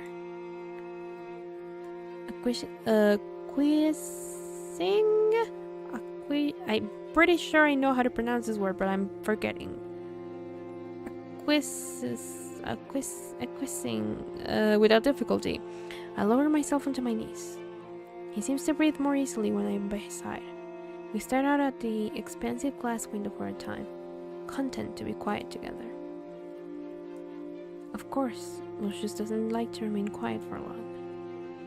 You know, I may feel better if you regale me with more miserable tales from your childhood. I wrinkle my nose at him and whack his shoulder with the back of my hand. He flinches, but I can feel his body quaking with quiet laughter. I'm serious. He mentioned something about rats? Why would they plague your dreams so? I'm afraid of them. They seem to have taken it upon themselves to haunt me. Although this estate has been marvelously frog-free. Yes, they have to try quite hard to cross the moat. Is there a story behind this fear of yours? Did you lose your parents to a drove of rats? I don't remember enough of my infancy to say either way. My earliest memories were in Nightingale Gardens. Although, there was this one time. I cut myself off with a snicker, which makes Lucius tilt his head at me with a wry, curious smile. A wordless request for me to finish my thought. Forgive me, it's just the stupidest thing. There was a time when food was gone missing from the kitchens. The matrons gathered up and announced that we had a rat infestation. I was upset by this news, to say the least. I nearly stopped eating, worried I'd find a hair or a whisker in my meal, or worse. I shuddered for comical effect. When Lucius pats my hand encouragingly, I shoot him a small, grateful smile. I was just so frightened whenever I saw those beady little eyes, or that flick of a tail into a crevice. It haunted every moment of my little life, day and night. I'm fairly sure that's when the nightmares began. I'd waked the whole orphanage just shrieking, and apparently I'd even lashed out at the matrons with swinging fists. But I wasn't awake, not really. I'd remember some of my outbursts, but I couldn't tell what was real. They talked about getting rid of me then. It was even more terrifying and confusing than the night terrors. They discussed my fate right in front of me like I wasn't even there. Lucius doesn't say anything, but he watches me with furrowed brows. Are you sure my miserable childhood tales are making you feel better, Lucius? No, but tell me anyway. What made your night terrors go away? Ah, that's the stupid part of the story. I didn't know Ophelia very well back then. I knew she was the picture perfect angel of Nightingale Gardens, and I knew she was beautiful, but I was much too shy to speak to her until one day. She yanked me by the arm and pulled me aside, dragged me all the way into the cellar where we couldn't be seen, couldn't be overheard. Of course, this was very upsetting for me as well. Cellars are notoriously full of rats. She shushed me fiercely, eyes ablaze, and she shook me so hard I was nearly dizzy. Stop screaming every night, she said. There are no rats in the kitchen. I just sobbed and wailed in her arms. I didn't believe her, and I didn't like getting yelled at. I mean, how could she try to lie to me like that, right? It wasn't unreasonable for me to be afraid. I was just a little girl. God, she was so frustrated with me. She groaned through gritted teeth and insisted there were absolutely no rats. And that's when she told me. She made it all up. The rats? The entire infestation. She made it up. She was lying to the entire orphanage about it. Why in heaven would she do such a thing? to see if she could get away with it. Isn't that awful? She was stealing extra helpings of food for herself and then planting false evidence, rat droppings and fur, to ensure her lie held water. Each day she told the matrons that she was going to go into town to find a cat, so that the cat could eat the rats, but she never actually looked for one. She just went out and had her fun in town, then came home with one of those apologetic doe eyes that made everyone melt for her. Anyway, Ophelia showed me where she kept her spoils, and she said she would share with me as long as I kept my mouth shut. I had to not only stop screaming, but I also had to keep her grubby little secret. Her reputation was spotless after all. Revealing her mischief would damage her chances of becoming queen. I was offended at first. I suffered so many nightmares because of her, but then I was intrigued. I promised I would keep quiet, but from that moment on, I saw her in a new light. I watched her like a hawk and followed her like a shadow. Curious what other lies she's been spreading. But the night terrors didn't stop. Not right away. I guess Ophelia became fond of me at some point, because she'd sneak into my room to sing softly to me every night. Every single night, even when my nightmares were gone for good. I don't think I can ever forget that lullaby. May I hear it, Leo? Nodding at the pit of my stomach returns, twisting and aching. No, I can't. From the corner of my eye, I notice a blotch of ink on my lap. I rub at it absentmindedly, smudging it with my thumb. I'm sorry, it's just... No need to explain. I understand. No, you don't understand. When I confronted her in the throne room, gods, I wasn't planning to be treasonous, I'd spent months writing a beautiful song for her, but when I saw her, I knew it was forbidden for the crown to see anyone from her previous life. I knew that, so I hid who I was. I used a false name and pretended it was my first time setting foot on Illuvian soil. All I wanted was to see her again. I would have been satisfied if I could see her one last time, if I could see that all those terrible rumors were all wrong. My eyes sting. I wipe at them with my wrists. But whoever was sitting on that throne, it was not my Ophelia. It couldn't have been her. Whoever it was, she had her face, but she didn't have her eyes. Not the eyes I knew. These eyes were hungry yet full of disdain, watching me like I was some sort of worm under her heel. And she said this ridiculous harem that was dancing around, and every so often she'd call one of them to come and sit in her lap and kiss her in front of everyone. It didn't make sense. Ophelia didn't like anybody. Just to make sure, I started making small talk, something to introduce the song. I asked if there were any rats in the royal kitchen. And she just scoffed at me and told me it was a repulsive thing to suggest. She told me to be silent, that she didn't want to hear another word unless I was going to play my song. My lip quivers and my voice begins to break. So she was a liar and a thief. Yeah, definitely contrary. So I changed the song. I had to convey how I truly felt. Lucius throws his arms around me then, holding me tight. I bawl against his chest, losing every last ounce of my composure. Forgive me. Forgive me, Leo. I shouldn't have asked you about this. She told me she wanted to make things better for everyone. She told me she'd write. Why didn't she ever write? Forgive me.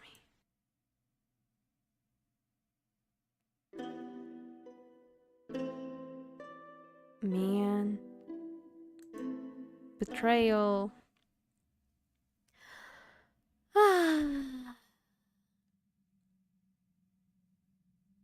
I'm gonna sip my water. It's a lot. I'm really liking this, but it's a lot. My throat is all dry from all the reading.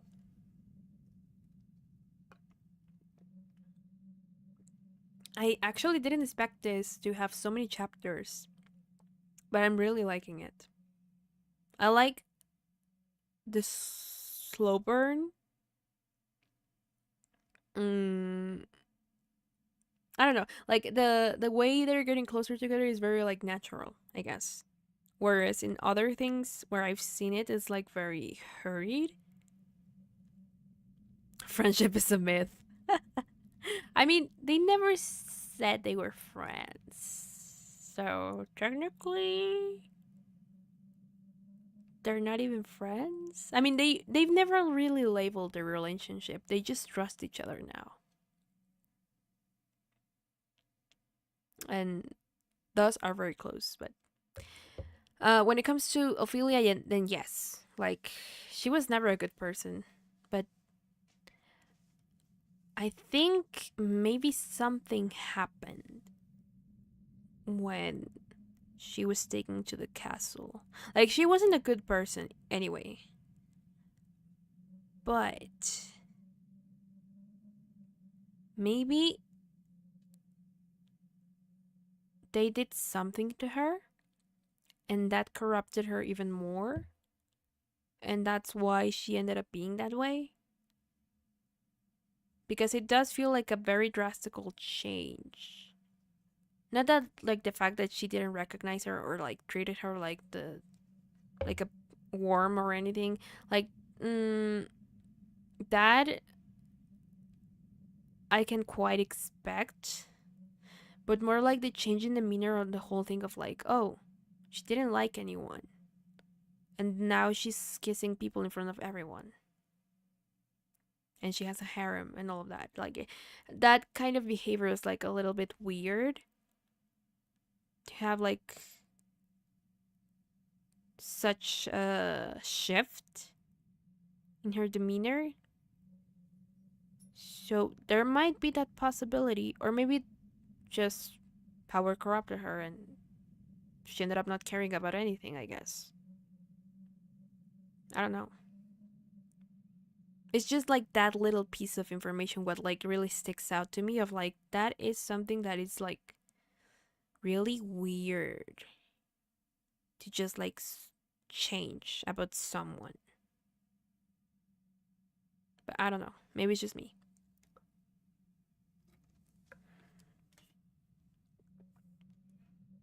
I cried myself into a stupor. The next thing I knew, I was sitting in my bed with red swollen eyelids and a throbbing headache. Oh. There. I have vague memories of Lucius carrying me to my room, grunting unhappily when he had to wedge his way in. I really need to stop pushing my bed against the door. And then, as he drew the covers up to my neck, he told me. What did he tell me? I tapped my temples in a steady rhythm, chasing down the memory before it eludes me for good. He wanted me to meet him in the courtyard. He said he would wait for me there until I felt well enough to see him. I think he said he had something to tell me. I pressed my palms into my eyes, hoping to reduce the swelling. Even my throat is raw from shedding years of pent-up grief. In grief's place, a new flip-flop of emotions rolls in my chest, and my heart is pounding in an erratic staccato beat. I think I'm going to be sick. I can't believe I told him everything.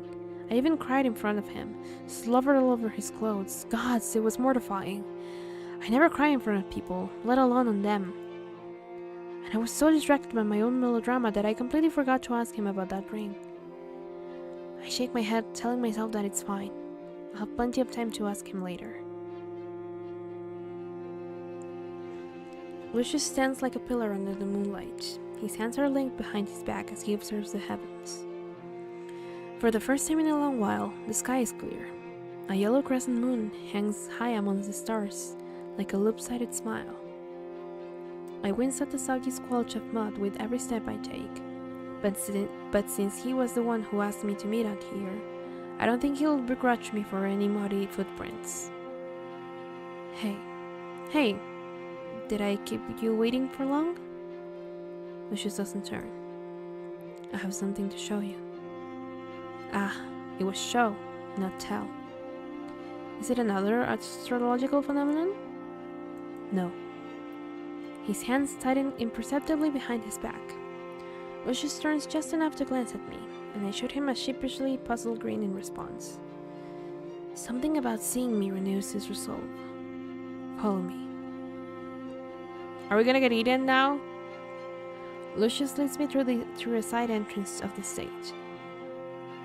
Through empty stables and servant quarters, there was little of note when I ambled through here before. As we got through the terrace, he stops to grab a light and light a lantern. He holds it out in front of us, though our path is far from dark. I continue to trail after him down several winding halls until finally we reach a dead end. Is this what you wanted to show me? Lucius, I've already seen every inch of this estate. What? Lucius pushes his palm against the farthest wall, revealing a door-shaped indent.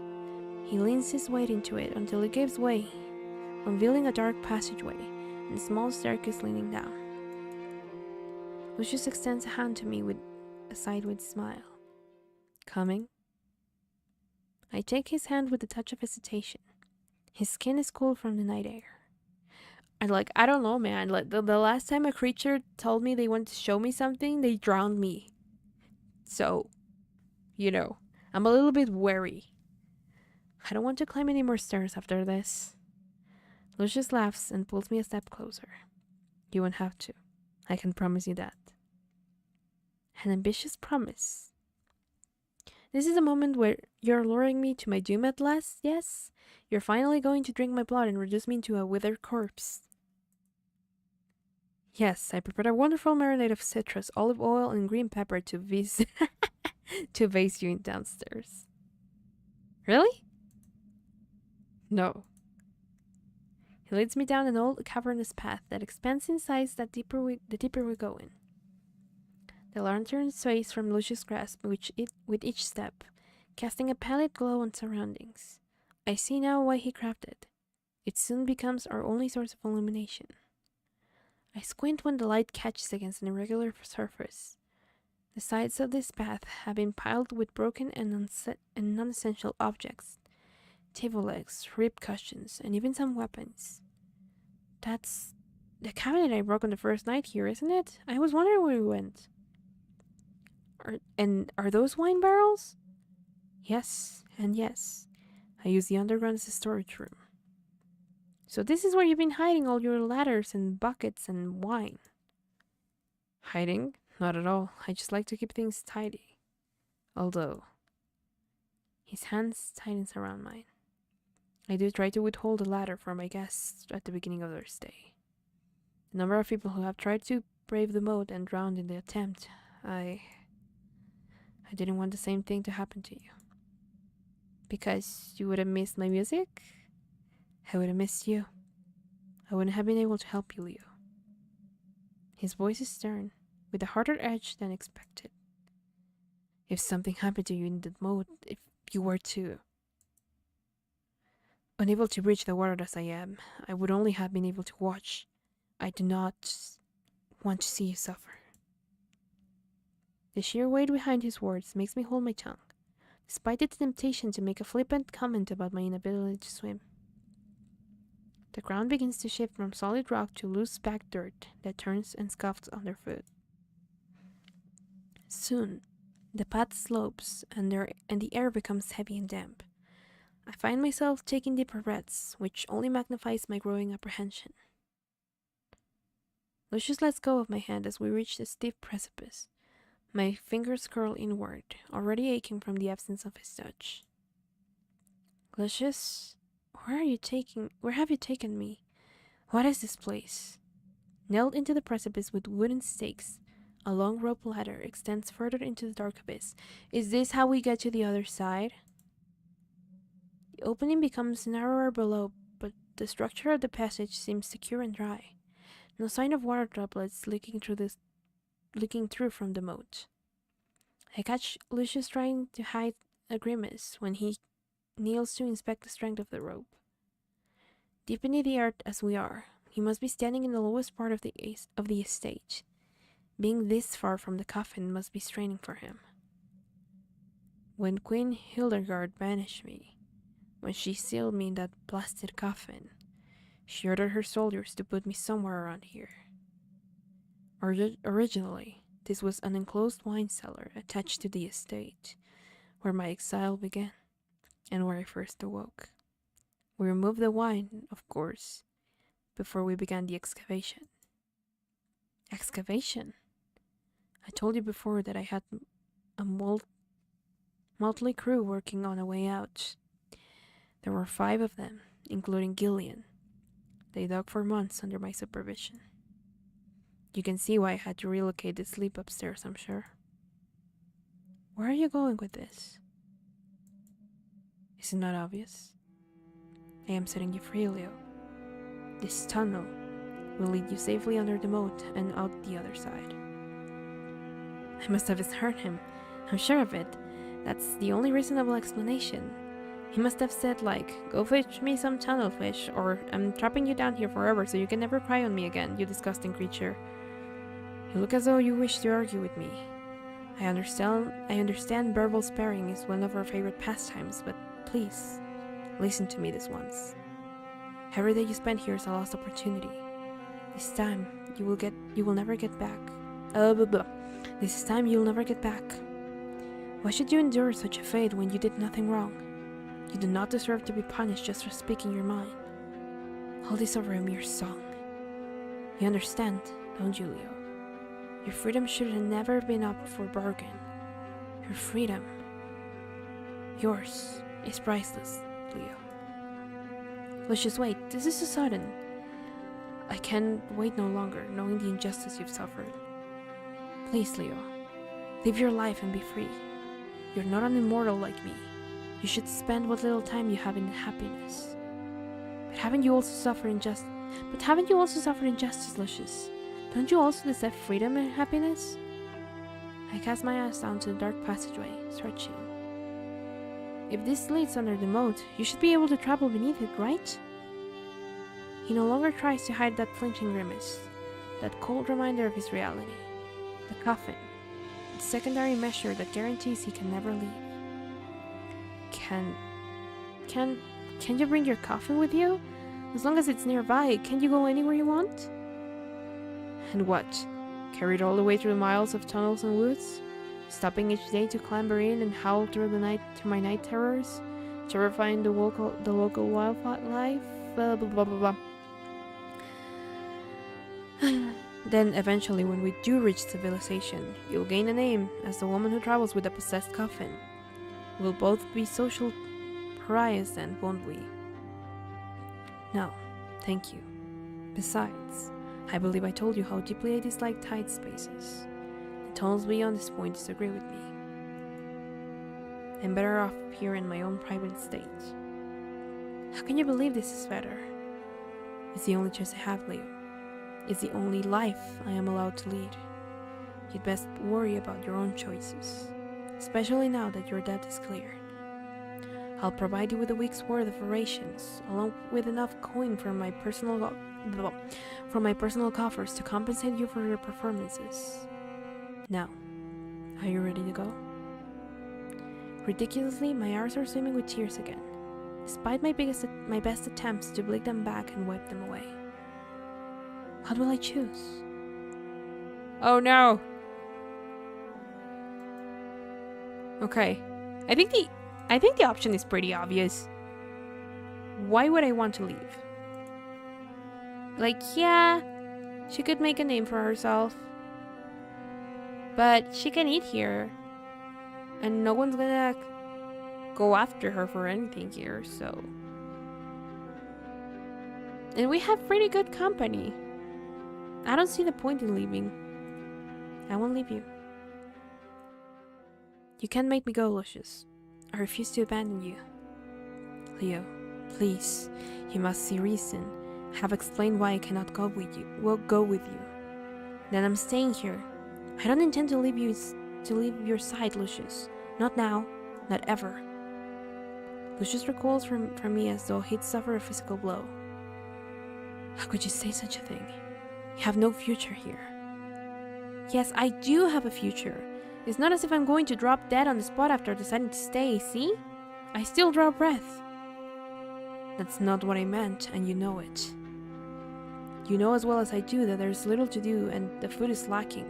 On top of that, every 2 years, I risk dying at the hands of a hypothetical brigand?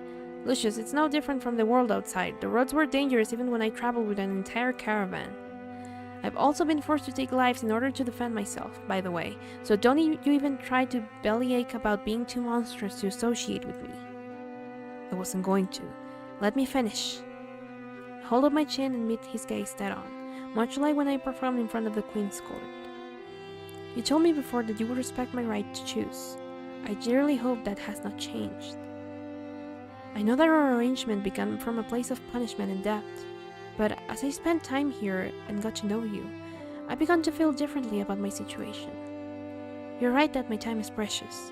I intend to spend it in a place that has brought me the most joy I've ever felt. I don't care about food or amenities, Lucius. I'll eat your disgusting fish every single day if that's what it takes to be with you. To be with me? I clasp my hand over my mouth. Oh my goodness. Unintentional confession? My own words sink in further as Lucius echoes them, and I realize with mild frustration that they were true to their core. Nothing is more important than being here for him. Somewhere beneath the surface, I've always known that my budding feelings for Lucius amounted to more than mere loneliness. I convinced myself that I was fine with being a companionless traveling bard.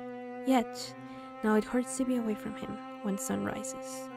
How much deeper would that knife cut if I leave him now? I've seldom been in love. I'm not confident I'd recognize it even if it slapped me across the face. But this feeling I have when I look at him now. Gods, I hate how honest I've had to be now that I'm in close, frequent proximity to someone I actually like. My voice shakes, though I try my best to get my bearings. I've come to care about you a great deal, Lucius. Can't you tell? We live in a cold, wicked world. You know as well as I do that sending me back to it would not guarantee my safety. These bandits and wild animals, shipwrecks and desert heat. I'm grateful that I've survived my fair share of adversity just long enough to meet someone like you. I think they might be roommates. Yeah, probably. Being here is the closest I've ever felt to having a home. I don't have much of a life to return to outside this estate. Maybe I want to rot here for the remainder of my brave and miserable existence. I want to discover what else I have in common and what I want to learn, and I want to learn more about you. Would you deprive me of that? Conflicting emotions war across his features. I can tell he's tempted to give in, but he's just as strongly compelled to battle this to the very end. He could always just turn me as well and we would not be mortals anymore. This is precisely part of the problem. You didn't even know who I was before. A member of the royal family? I found your ring, Lucius. I was shocked at first, but you weren't the one who condemned me here. Condemned me. I won't hold you accountable for the cruelty of your successors, so please, don't suggest that I'd hate you because of who you are. I don't. So it was his sister that sent him here? I suspected that you'd found it, but you still don't understand. Then explain it to me. Are you not royalty after all? These tunnels will be the death of me. I feel lightheaded. I need some air. Lucius turns and stalks away, leaving me with the lantern. Lucius! Exactly, turn her. See? Now we're talking. There's an odd sense of deja vu as I pursue him through the servants' quarters, my pace far less hurried than his. Although his strides are long, I have no difficulty keeping up. He slows to a stop in the courtyard, and once more stands with his back turned to me. Do you know how difficult it was to make the decision to free Oh, you? voice acting again, okay. A selfish, disgusting part of me is pleased that you would choose to stay. Then that's great, we're It's both not in agreement. selfish to be pleased, Lucius. Isn't it? He I whirls on told you me. what happened last time to Jillian. It took me years to recover. any harm were to befall you, if you Then would be turn taken me. from Come on. I Do it don't right think I now. could. You didn't turn Julius? I always forget his name. I'm so sorry. It took me years. I told you what happened last Gillian. time. If any harm were to befall you, if you were to be taken from me, I don't think I could. He cuts himself off. A shuddering breath escapes him. Lucius, I'm making this decision not from a place of foolhardy courage, but because your presence is worth enduring some apprehension. I am scared, you know. It's alright if you're scared too. I close the distance, reaching for him. When he mirrors my movements, however, timidly, I seize him and pull him into a fierce hug. Oh, I thought they were gonna kiss, but okay. Lucius trembles in my grasp. His fingers dig in small crevices into the clothes of my back. I can't promise I'll live forever, Lucius. No one can promise it. Not even you. But the time I've spent with you has been the happiest times I've ever known. I feel like I can talk to you about anything, even things I'd intended to bury forever. And the memories I've made here, I know to appreciate them only because I've had you by my side.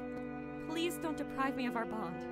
I want to enjoy it while it lasts, however long that may be. Bite her. Wait, no, you know what I mean. Yeah. I mean, in order to get turned, you need to, you know, bite the person, but yeah. Lucius, I think I'm falling in love. He said it. He said it. He said it. He said the thing. My heart feels like it stopped. I know it sounds absurd. I know we haven't known each other long. But you're a beautiful, radiant woman. Anyone can see it. You must have better options than this. You deserve other options. I just know someone out there will worship the very ground you walk on. But we don't, and we want this, so what the heck? His confessions reverberates in my mind like a tuning fork. I feel dizzy, and like I'm soaring all at once, but I pull myself together enough to murmur into his hair. what if I don't want other options? What if I only want you? Then I would be powerless to deny you my radiance. I would simply. My radiance, I like I that. would hate for you to regret this decision. I pull away, not to detach from him, but to get a good look at his face. His eyes search mine as he cups his palm over my cheek. I propose a new barter, vampire. Smooth jazz starts. I would have your heart in exchange for mine. Oh, that's so cheesy, I love it. Despite himself, Lucius scuffs out a small laugh. If you have thought this through, if you are truly, wholeheartedly certain, Yes. Then, it's funny that the voice acting just stopped there. Right at that sentence. Then, to rot we shall go. Together. He tucks flyway strands of hair over my ear. Such a tender gesture from someone I once feared so deeply. Can I kiss you? And they were roommates. Oh wait, let me open the door for my doggo and I'll make a choice. I didn't think they would let me choose for this.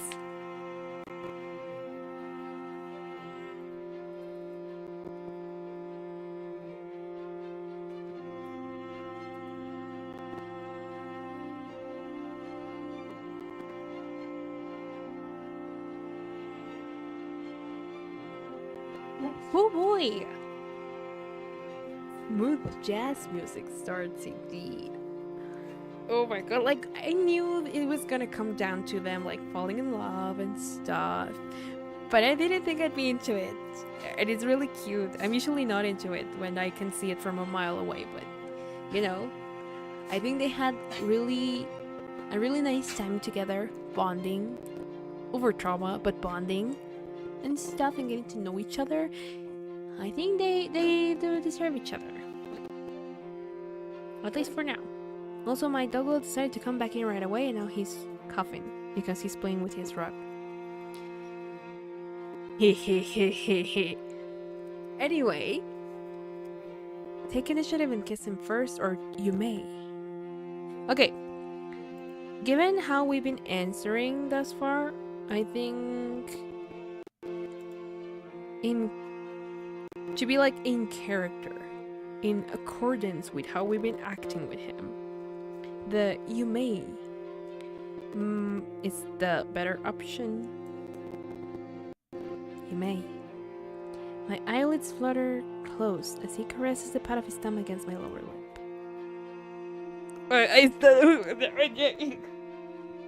I'm not gonna read. It's so weird to read it with my name. Yeah, even I liked it, and I'm a psycho. See, like it's cheesy, but it's cute. But I don't know how I feel about reading this. Like, no, I can't. I can't. Yes, I love you too. He murmurs the words softly, but close enough that his breath grazes my skin. Really, truly, and deeply, I love you. Lucius leans in then, and brushes his lips against mine under the midnight sky. The world feels so suddenly weightless. I recede to come up for air, but Lucius pulls me back in, kissing me with the force of a crashing wave. So I breathe him in, along with the crisp, earthy scent of moist soil. The night air normally has a cold bite that sticks to my skin like molasses. When he holds me in his arms, it feels like velvet. Coward. I could not, like, I tried, but I instinctively recoiled, and I was like, no, I'm not reading it like that. Lucius presses his forehead against mine with a breathless chuckle, smiling so hard that I barely recognize him. In all my long years, I have never met anyone like you. And in my comparatively very short years, I never imagined I'd fall for a vampiric clean freak with the driest sense of humor I've ever known. Those are the best, clean freak. Oh fine, you're not wrong. I still love you, you insolent creature. Lucius catches me around the waist and lifts me, spinning us into a triumphant half arc. Lucius! Don't tell me to contain myself, Leo. I won't do it for all the riches of the world. Bristling foxtails skim over my ankles, and my feet fall uneven as he sets me down. Before I can regain my balance, Lucius clasps my hand in his own and begins stepping in time to a melody only he can hear. What are we doing? We're dancing as lovers do. I stumble as he guides our bodies into our revolving turn. Whoa! I don't know how to dance, Lucius. I've been tapping my feet along to my own melodies at most. He maneuvers me under his arm, then pulls me close enough to kiss my knuckles in a fluid motion. I thought it was gonna end after the kiss, but there's more! There's more! Then it's a good thing you'll have all the time in the world to learn. Cicadas buzz around us like a steady hum of applause. In the distance, a single ox truck begins the chorus of its song. Another joins in, and another, until the mode itself seems to hum with their reverie. The very stars feel like they're sweeping around us in a beguiling dance, embracing us in the wind-blown curtains of night. As Lucius tips me back, I realize that these aren't stars at all when one of them lands on my nose. Oh, they're fireflies! These are lunar flies? There are so many! Lucius, I think these are the bugs that stung me when I first crossed the moat. Oh gods, we need to get inside. Okay, they're not pretty here? Question mark? We rush into the estate together, holding onto each other and giggling like children. Lucius slows only to pat me down and make sure none of the insects tag along.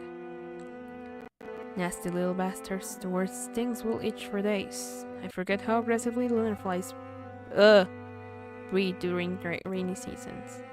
My cheeks hurt from grinning as he tends to me, diligently checking my hair and under my arms. Lucius. Yes, my radiance. I like my radiance. I like it. I actually like it. I don't know what is it about it, but it's like, oh. I nearly burst in laughter at the pet name he's chosen, but I regain enough control to pass it off as clearing my throat. I give him a quick peck on the cheek, redirecting his attention from checking for bugs to looking into my eyes. He His lip tilts up into a smirk as he backs me gently against the wall, pinning me in place by propping his elbow next to my head. Is he capedoning me? Is he doing a capedon? Oh no, something's going to go. He's too happy, right? Like, because it's like it keeps going. I'm like fearing that there might be something might happen, and I don't want that. Please, happy ending, please. You're keeping me in suspense, Leo. What is it? Oh, you made it difficult to speak my mind. I enjoy challenging you. Oh, that was a misclick again. Right, okay, look, before we go any further, I think there were a few more things we should discuss. Lucius dips his head down and begins. Ooh. Lucius! No, I do actually agree with you. We should set some expectations. He pulls away only slightly, a mere show of mercy. For example, he traces a line from my neck to my collarbone, sending an. Ooh. How do you feel about biting? Particularly the kind that would turn you into a creature of the night. Oh. Despite Lucius' easy demeanor, I know this isn't a decision I should make lightly. Say yes! I'm already convinced. I've been convinced since day one. Like, regardless of the romantic relationship or not, yes. I would always choose to be a vampire. Happy endings are for the weak. No! Turning into a vampire would be a tremendous change. Is it worth it in exchange for the promise of forever? I mean, you wouldn't have to eat, like, fish. Terrible fish. You would just drink their blood and that would be okay. Because everything else would taste like dust. So, you know. And you would be with him forever anyway, unless someone managed to kill him. And thus kill you as well. Can I actually choose? Oh, I can choose! Yeah! Okay. Let me just save. Please save. There we go. I didn't think he would let me choose, but... Why are there two options to remain human and just want to become a vampire? Interesting. I'm very interested. There's an indisputable appeal to immortality and power, along with the chance to share an eternity with my new beloved. Lucius' expression of absolute enthrallment only serves to bolster my decision. Then, on the twilight eve of your choosing, it shall be done. Your wish will be my command whenever you're ready. Oh my god! The process might be painful at first, but I am certain you will emerge from it more radiant and powerful than ever.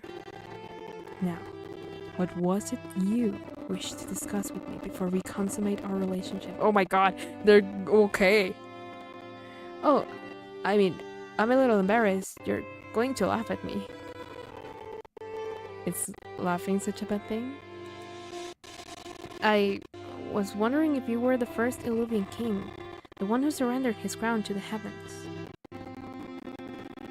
His billowing laughter reverberates against the very walls. I knew you'd laugh at me, oh you jerk!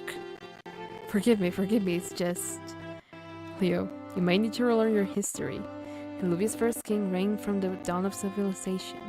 If I were him, I would be very old indeed. I mean, for human years, 300 years old is very old. In vampiric years, not so much. My father's side of the family did claim to be descended from the man, but birth certificates can be so easily forged these days. I myself am no king. I was the heir for a time, but I never ascended to the throne. Which means you are a prince. I still am, if it pleases you. Lucius tilts his head, studying me as if a thought has just occurred to him. You know, Leo, you said once that I had no whimsical books in this stage, but I do have one on the subject of old myths around here somewhere. I should see about finding it. Are you familiar with the story of Hesiod's jar? I think so. It's a box instead of a jar in some iterations, isn't it? The story involves someone opening a container despite being warned not to touch it, and in doing so, they released all manner of curses upon mankind. You truly do know your stories.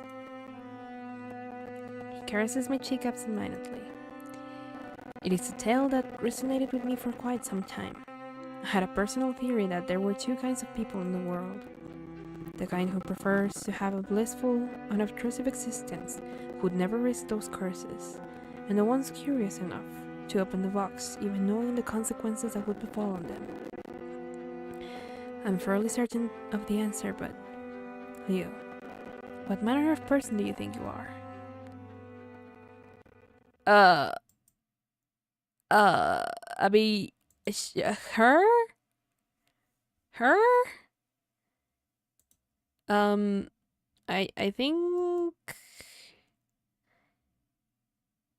she's curious, but I'd rather be blissfully happy.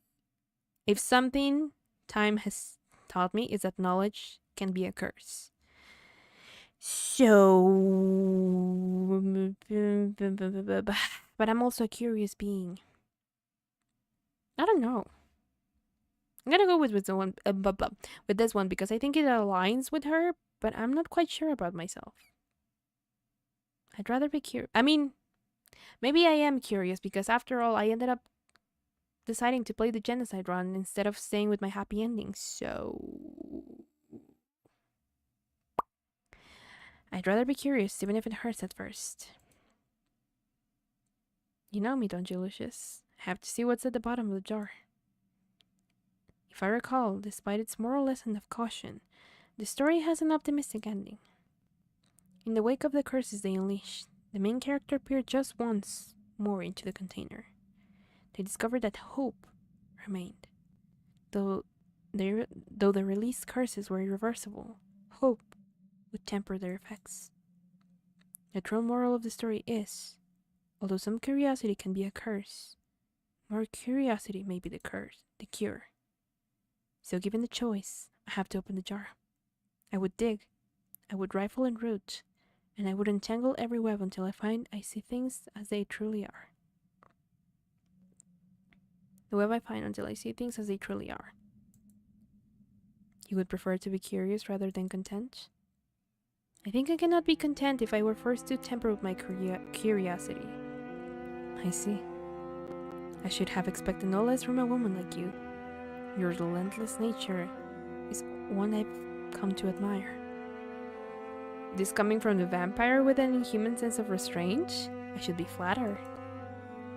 I nudge him, half expecting him to laugh and tease that he may just let his restraint sleep tonight, but Lucius looks surprisingly contemplative. Lucius, is something the matter?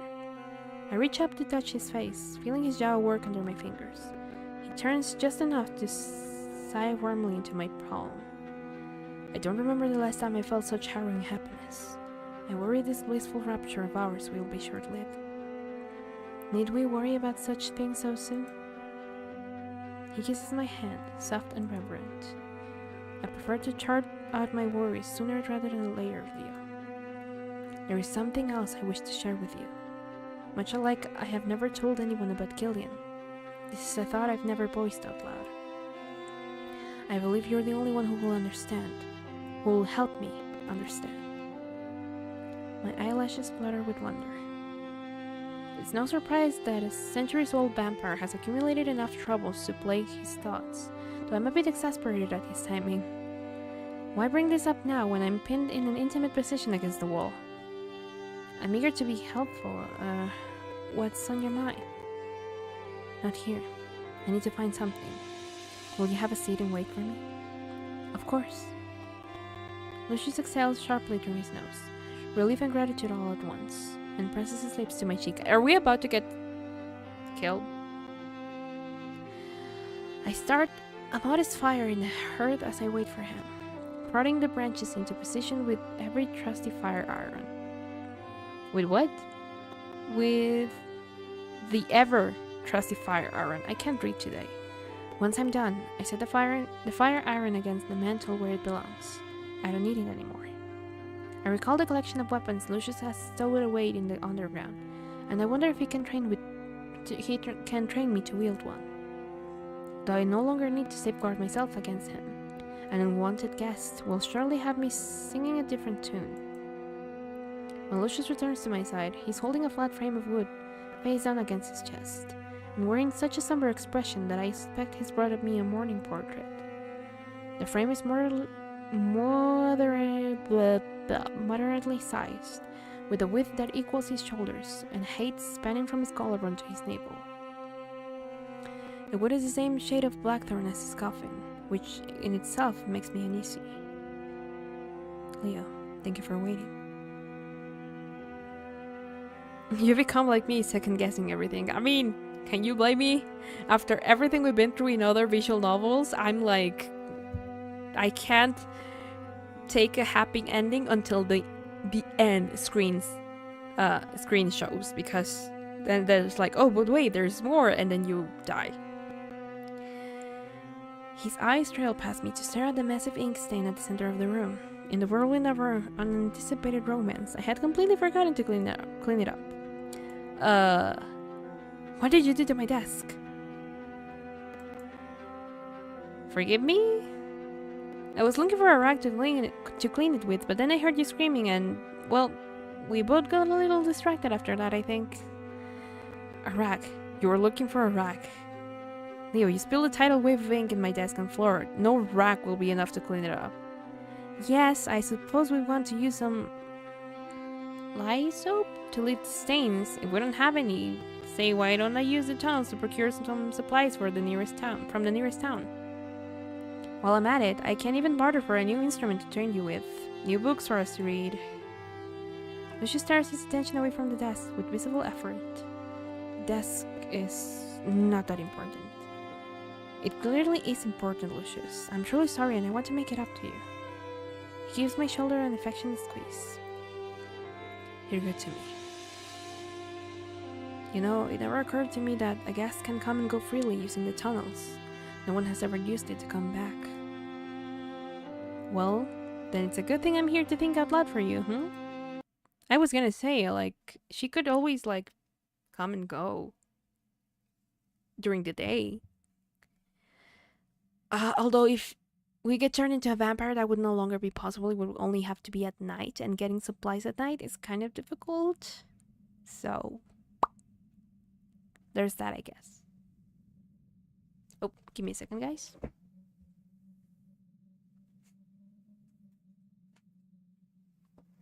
Sorry. Okay.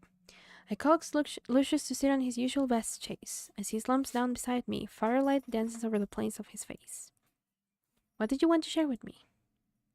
Lucius sighs. He runs his hand over his scalp, breaking eye contact. I haven't been able to stop thinking about the events that led to my exile. Oh, he's gonna finally tell us about what happened to him. Okay. For so long, I believed it was all unjust, that I was suffering an unfair fate. But ever since you found that scrap of parchment, no, ever since I met you, you've encouraged me to reflect on myself, Leo, and I'm no longer certain of my innocence. Funny that he should mention innocence. I've recently begun questioning the very concept. Good things don't always come to the virtuous people, just as evil doesn't always get punished. When the world itself is unjust, one's sense of innocence is not enough to guarantee their safety and freedom. Guts, just look at what happened to Gillian, murdered in cold blood for trusting in the goodness of his fellow men. We are not pure, faultless beings, Lucius. When we are placed in positions of suffering, we often need to become worse to survive. It's not strange to become blemished when we fall. You said it yourself that no one is perfect. I know. I knew you might say this, which is why I need you to see what I brought. I put the pieces of the portrait back together. Its edges are frayed and some parts are still missing, but he turns the frame face up.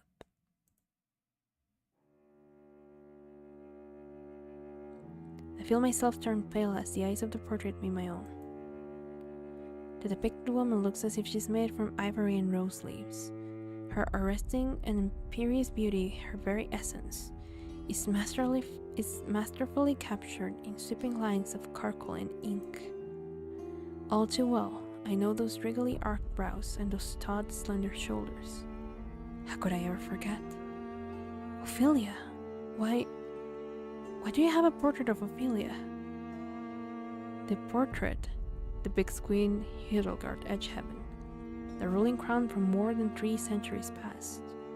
She was... Lucius drops his gaze to the floor. She was my mother. Your mother? I thought she was maybe his sister. He told me he was a prince, but... Oh God, Lucius, were you exiled by your own mother? Exiled and cursed, said Dad. Do you need to sit down? I'm already sitting down. We both are, but why does your mother look so much like Ophelia? It can't be related by blood, can they? I studied the features of their portrait more closely. Like sisters, they share an eerie resemblance. The same full lips, the same apple curve of cheekbones, the same pert pointed nose. But slowly I noticed subtle differences. Ophelia loved to smile, even when she was simpering or sly. She had a lively sense of joy that was contagious to everyone around her. The queen in the portrait has an icy, judging stare, and seems to reverse roles with her viewer as she calculates where to place them. Her head is tilted at a faint angle, and something about her dark eyes look half dead. While I doubt Queen Ophelia is related to Queen Hildegard, I also doubt the resemblance is mere coincidence. In fact, I suspect every single queen over the past 3 centuries bears a resemblance to the woman in this portrait. Isn't it strange, Leo, that we've had an unbroken line of cruel, corrupt crowns who do little to better the lives of their people, even when they previously expressed an interest in breaking tradition? I knew it! Give me a second, guys. What?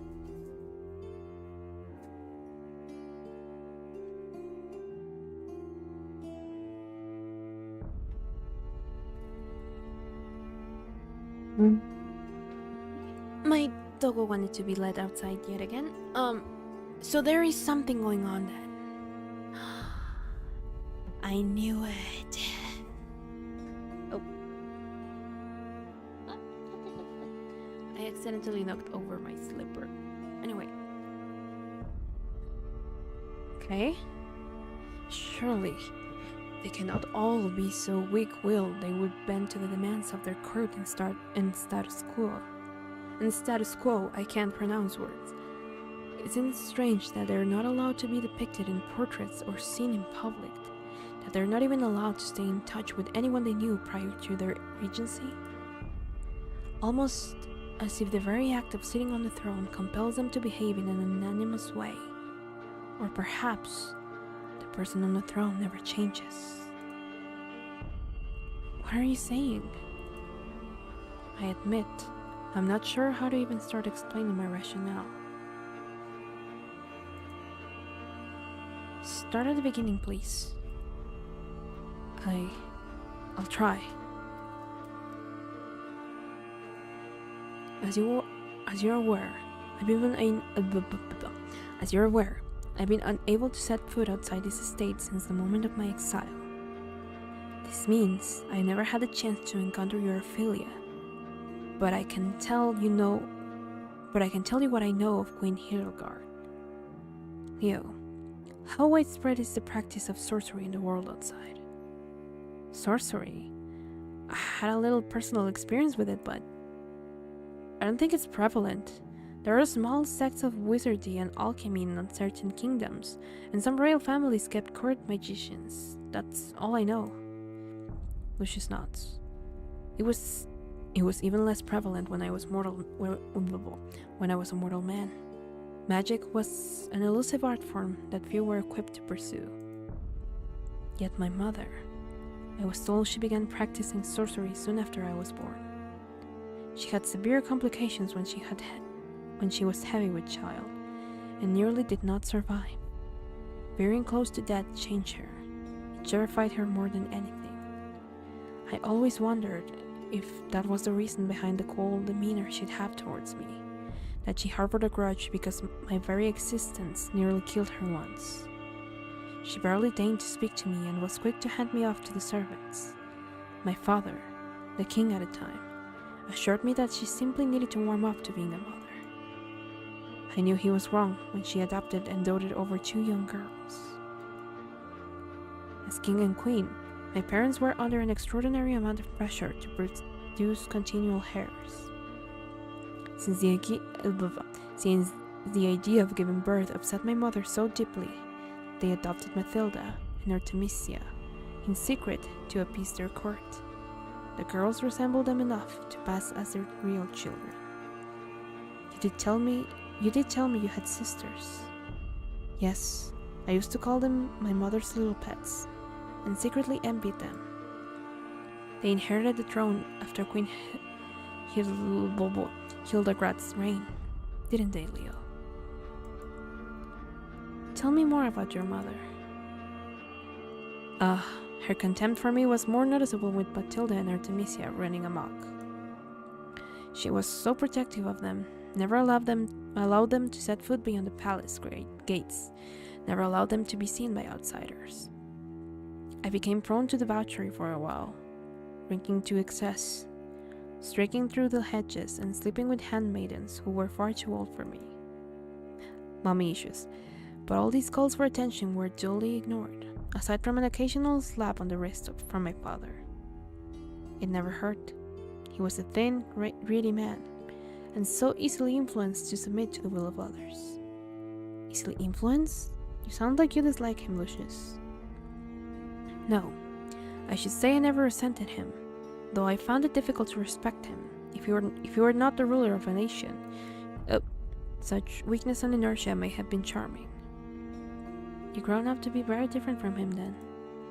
I would hope so. He was far from an aspirational figure in my mind. Now, where was I? You were talking about being prone to debauchery, sorry. That's right, debauchery. The phase didn't last long. When I realized I'd continued to be bereft of the attention I desired, all I had left to do was focus on my studies. As heir, there was much to keep me occupied. It was on my 20th birthday that one of Queen Hildegard's spells went awry. She buried an entire wing of the palace in noxious mist. Anyone who breathed it in excess withered into a bone-dry corpse, as if all the moisture had been drained from their flesh. Several members of our staff died where they stood, and several more had lifelong complications, difficulty breathing, periodic convulsions, and an eternal itch of the skin. Oh gods, were you alright? Lucius coughs out of a small chuckle. It's kind of you to ask, but I was nowhere near the wing. My celebrations took place in the Great Hall. I felt the tremor of the spell's impact even there. Matilda was fine as well, because she had snuck down to see me. But Queen Hildegard and Artemisia suffered from the after effects of the spell. Artemisia had to have her hand amputated. Oh gods, and your mother? Queen Hildegard was bedridden for a long time. My father grew enough of a backbone to forbid the use of magic within the castle walls, and news of his decision devastated her. Back then, I had no idea what she was trying to accomplish. She never spoke to me after all, though I'd noticed she'd accumulated a collection of tomes and talismans. Had just begun sifting through her materials, trying to make sense of what had happened when she called for me. Not for my sisters, not for my father. Me. Lucius exhales a shaky breath, and I give his knee a gentle squeeze. Forgive me, this is a difficult part of my pastoral life. This is when things went irrevocably wrong. I never should have agreed to see her. I should have shown her the same scorn she'd always shown me. She was your mother, Lucius. Even if she'd done something horrifying, I understand why you went to her. Still, if this is a difficult subject for you, no. I need you to know the role I played in this sordid affair, Leo. How complicit I was in it. Lucius' eyes are racked with such a deep despair and trepidation that I find myself gripping a cushion for support. Complicit all those years ago? What could he possibly have done that would have such a profound effect on him still? In that case, I'm listening. I'm not sure how this is linked to Ophelia, or if Lucius even intends to redirect the conversation to my old friend, but the fact that Queen Hildegard adopted 2 girls who resembled her, something about that detail tugs at me, like the snag of a fish hook in my mind. My sisters. Oh, how they sobbed at my mother's door, begging for entry. It was just Mathilde at first, but Artemisia joined her the minute she recovered from the amputation. My mother refused to see them, shunned them, with that same coldness I knew so well. I thought I would feel satisfied when I pushed past them into the chambers. She had finally refused them and chosen me. It was like I'd won something. But those wailing little faces, shiny and stained with snot and tears, there was no satisfaction to be had. I only felt sorry for them. They were eager to idolize her. Yes, heartbreakingly so. My mother's bed was the size of a ship, and she was propped up at its center on a snowdrift of pillows. I remember looking away from her, pliant, and observing her through the full-length mirror embedded in the wall. Her reflection looked, well, bright-eyed and pink-skinned, better than I'd seen her in recent memory, though her movements were sluggish and she beckoned me with white arms and a drowsy smile. Then she held me close and cooed over my height. It felt more like being in the embrace of a distant aunt than a mother, but I cherished that thin guise of matronly affection anyway. I tried to look impassive as she confided in me. She talked at length about her deep-seated fear of death, and her lonely toil of trying to overcome it. She dug under her pillows and produced a book, a hideous thing that made my skin crawl. Its cover looked a little too much like it was soon haphazardly using scraps of human flesh. She refused to let me take a closer look, but she haltingly informed me that she'd traded part of her soul to create it. It was an infernal grimoire. My mother, the queen, had become a full-blooded witch, straight out of a fairy tale. She told me that the mist was a horrendous accident, that she had only intended to curtail her own bodily functions as a means of achieving immortality. Apparently the spell was disrupted when Artemisia wandered in at an importunate time, causing the eruption of mist in the wing. Though the power of the grimoire was great, she knew that it was too dangerous and difficult to control. She said that she needed to look into other options. Lucius laughed ruefully. I convinced myself I had no reason to doubt her, my own mother. Even then, her explanation made no sense, but I surmised that a half-curdled body was a reasonable cause for her bedridden state. She then asked me to assist her in overcoming the affliction of death. She said she could trust no one else, and that she would be glad to share eternity with me once we discovered its secrets. What manner of son would I be if I said no? After all, she'd finally worked up the courage to bear the contents of her heart. After all this time. That odd sequence of words clicked into place in my head. The words he screamed from the confines of his coffin.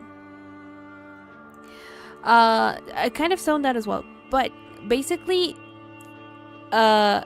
he's uncovering this whole conspiracy, where apparently, okay, so his dad was the king, who married his mom. Then, she had complications before giving birth to him, because he was technically he's their only child, and so she almost died, and then got terrified of her near-death experience, so she never really cared for him and acted coldly towards him. Then, because as royalty they were pressured into having more children, but she didn't want to give birth again given the complications she suffered, they adopted 2 girls who resembled them a lot, like the king and the queen. And so those are his sisters. And she doted over them, but pushed him aside. Because it's too much information. I sometimes zone out when I read. Sorry. But I have the gist of it, okay? It was like an out-of-body experience, okay? Okay, so they adopted 2 girls. She actually cared for them and didn't really pay much attention to him. Yada yada, mommy issues. And then on his 20th birthday, an explosion happened because his mom started to practice magic. And the spell went wrong, an explosion happened, and a lot of people died, and one of the sisters had to have her hand amputated, and the queen was very ill and was bedridden for a long time. And then after many years, she suddenly calls out to him and tells him all this story about how she became afraid of death, and she's trying to overcome death, and she wants to achieve immortality, and that if he helps her, she's gonna share the immortality with him, and so they'll both live in immortality forever.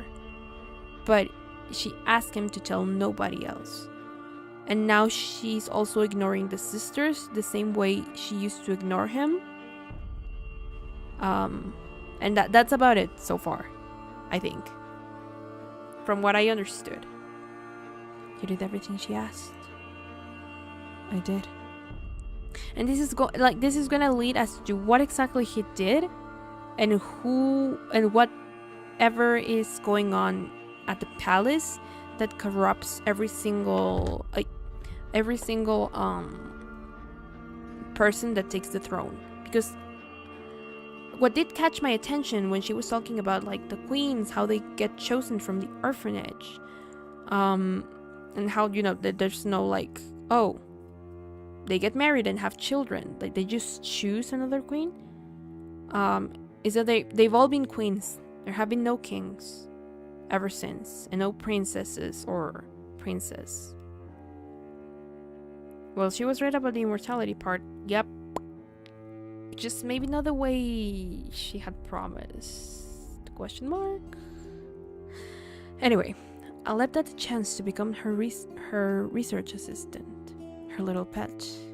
And so basically he helped her because he didn't know exactly what she was trying to achieve, like the depths of it, but he also just wanted his mother's attention because she always neglected him. So yeah, mommy issues. I lost sleep studying ancient tomes day and night. I used every resource available to me, organizing expeditions, hiring treasure hunters, and informants. Oh, and also she made a trade with the book, and she became a full-blooded witch, somehow. All to come through the farthest corners of the earth for the merest sign of eternal life. Queen Hildegard did her part in the research, but her work had to be discreet. We began spending much of our time here because she was forbidden from practicing sorcery in the main palace. Oh, so this was their estate. Lucius swings his arm in a slow arc to indicate our surroundings. Our summer estate. She used to call it our mother and son getaway, as if it were a vacation. I stare at him, and then I see the chamber in a different light as I follow the gesture of his arm. It's strange to imagine the estate as anything other than my new home. I try to picture Lucius and the woman in the portrait working late into the night, burning candles down to wax bottles. Part of me is anxious to skip to the story's end, knowing Lucius's fate all too well. However, a much larger part of me needs to hear how it happened. I need to know what led to Lucius becoming a vampire, exiled and alone in his own estate. One day, at last, my efforts bore fruit. I wizened A wizened collector of curiosities sold me fragments of an ancient ritual, and she claimed it was one of the oldest forms of immortality. Although the full precise method was lost, we were now graced with some of its steps. It was remarkable timing too. My resources were depleting fast, and the court asked questions that were becoming difficult to assuage. By that point, my mother had become more proficient at witchcraft. Though she mainly used it to keep her youth from fading, we were able to use her practical knowledge and my investigative findings to reconstruct the ritual. I picked up on some basics of magic. Meanwhile, not enough to construct original spells the way she did, but enough to understand how hers worked. It still took years of trial and error. My father and his court continued asking their questions, but it was easier to appease them after I stopped draining the royal coffers. I remember Queen Hildegard being relieved by this. She always insisted she could not be linked to our work. I understood her concern. My father had such an unfavorable stance towards her interest in magic, and I certainly did not wish to see strife in my parents' union. I was fine with lying on her behalf. When we were ready to undergo the ritual, my mother bade me to go first. I was so healthy and young compared to her, a frail and anxious old woman. I wish I could say I hesitated to obey her. Everything she asked. The echo of words were sounding less like buzzing locusts and more like a death knell. I thought it was a success. My old scars healed over in an instant. My vision improved, and I dare say I looked a bit easier on my eyes.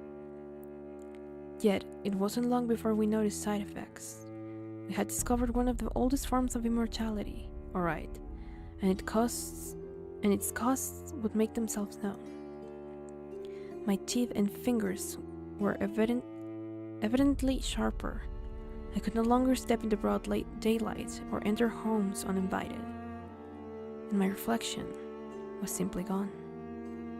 I lacked the mindless bloodlust that typically accompanied my condition, but no longer being human was a wholly unexpected corollary of the ritual.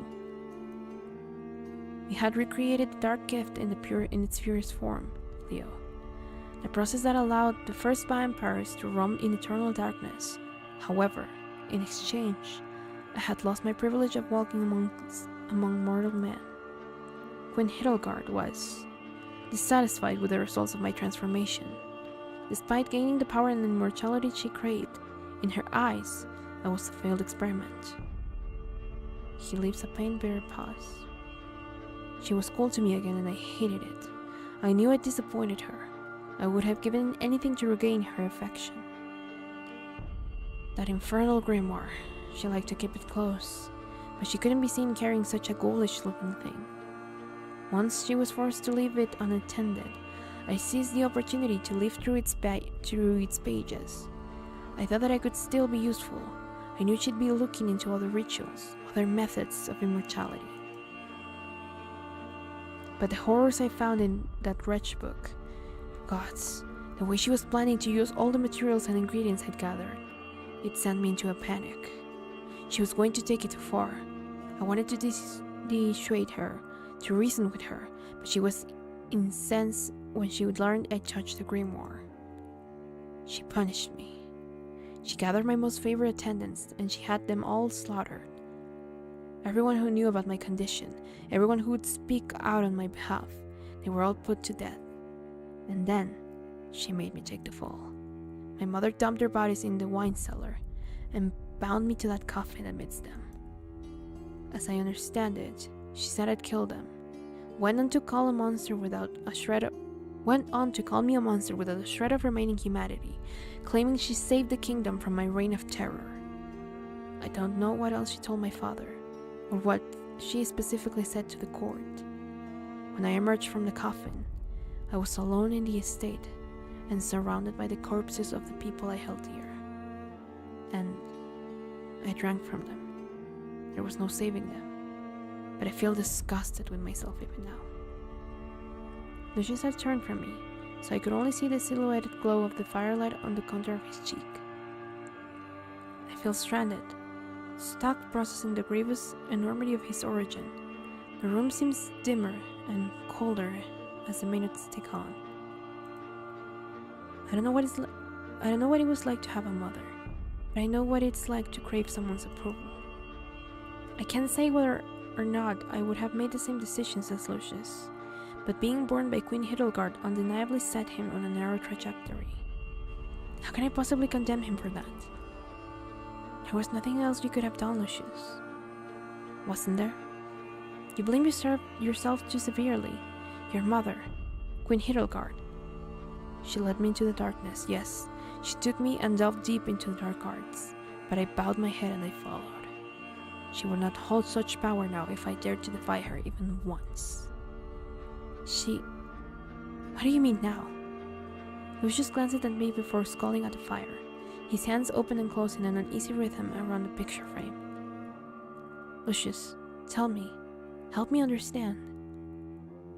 Do you know how my parents died?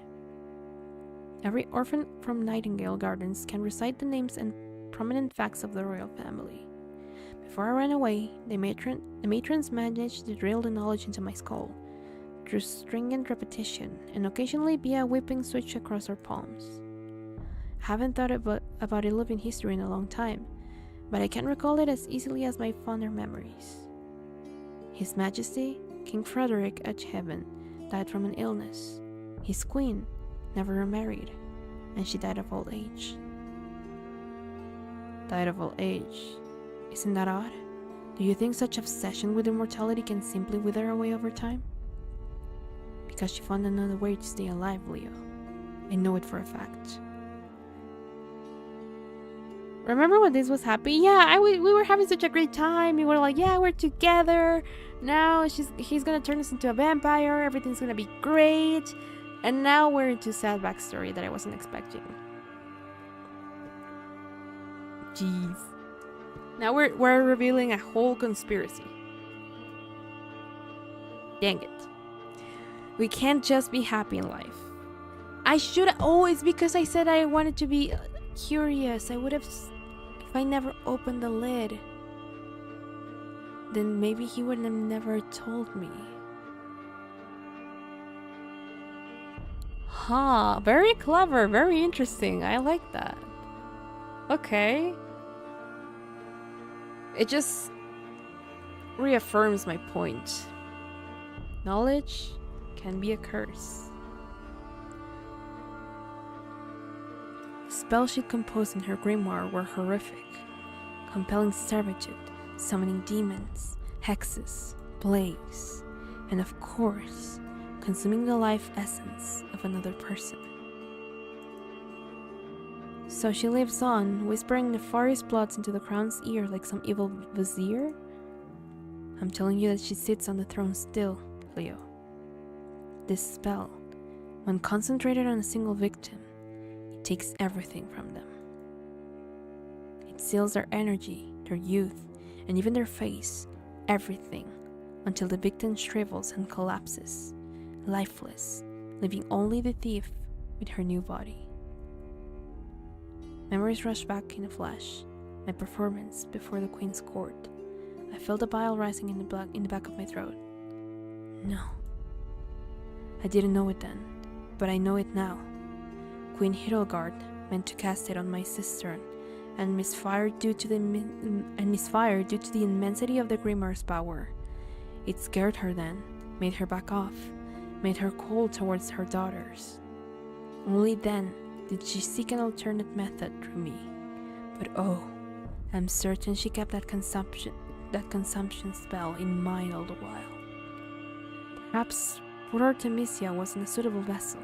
Even after the second attempt years after my exile, Queen Hildegard would have to move on to the spare body, Mathilda. But once Mathilda was spent, she would need another body, and another, preferably with faces that resembled hers. She always was terribly vain. No. I refuse to believe it. I stand and I find myself reeling, dizzy from my abrupt change in attitude. Lucius reaches to steady me, but I shrug him off. I need my journal. Wait here. I dart out of the room, breathing hard and clasping my hand over my mouth as I try to keep the sensation of sickness from spilling out. Does this mean I can overthrow another government? Maybe. I don't know if we're gonna do that, but there's a chance. I mean, it would be good to overthrow the witch. I keep the journal underneath my pillow when I don't have it on hand. It doesn't take me long to retrieve it. My fingers are trembling as I slam my journal before us. This! Ophelia sent me this journal a month after she left for the palace. Tell me, Lucius, would your queen wait that long to consume her? Yes. The consumption of life essence is a gruesome spell, but it was one of her simpler ones. After some refinement, Queen Hildegard no longer needed her grimoire to cast it. It only requires an amount of the victim's hair as a conduit, to be carefully collected over a period of time. Leo, you confirmed it for me when you said it yourself. The woman on the throne was not your Ophelia. I knew this would cause you pain. I didn't want to tell you, but I said I would rather be curious. I said I would rather know the truth.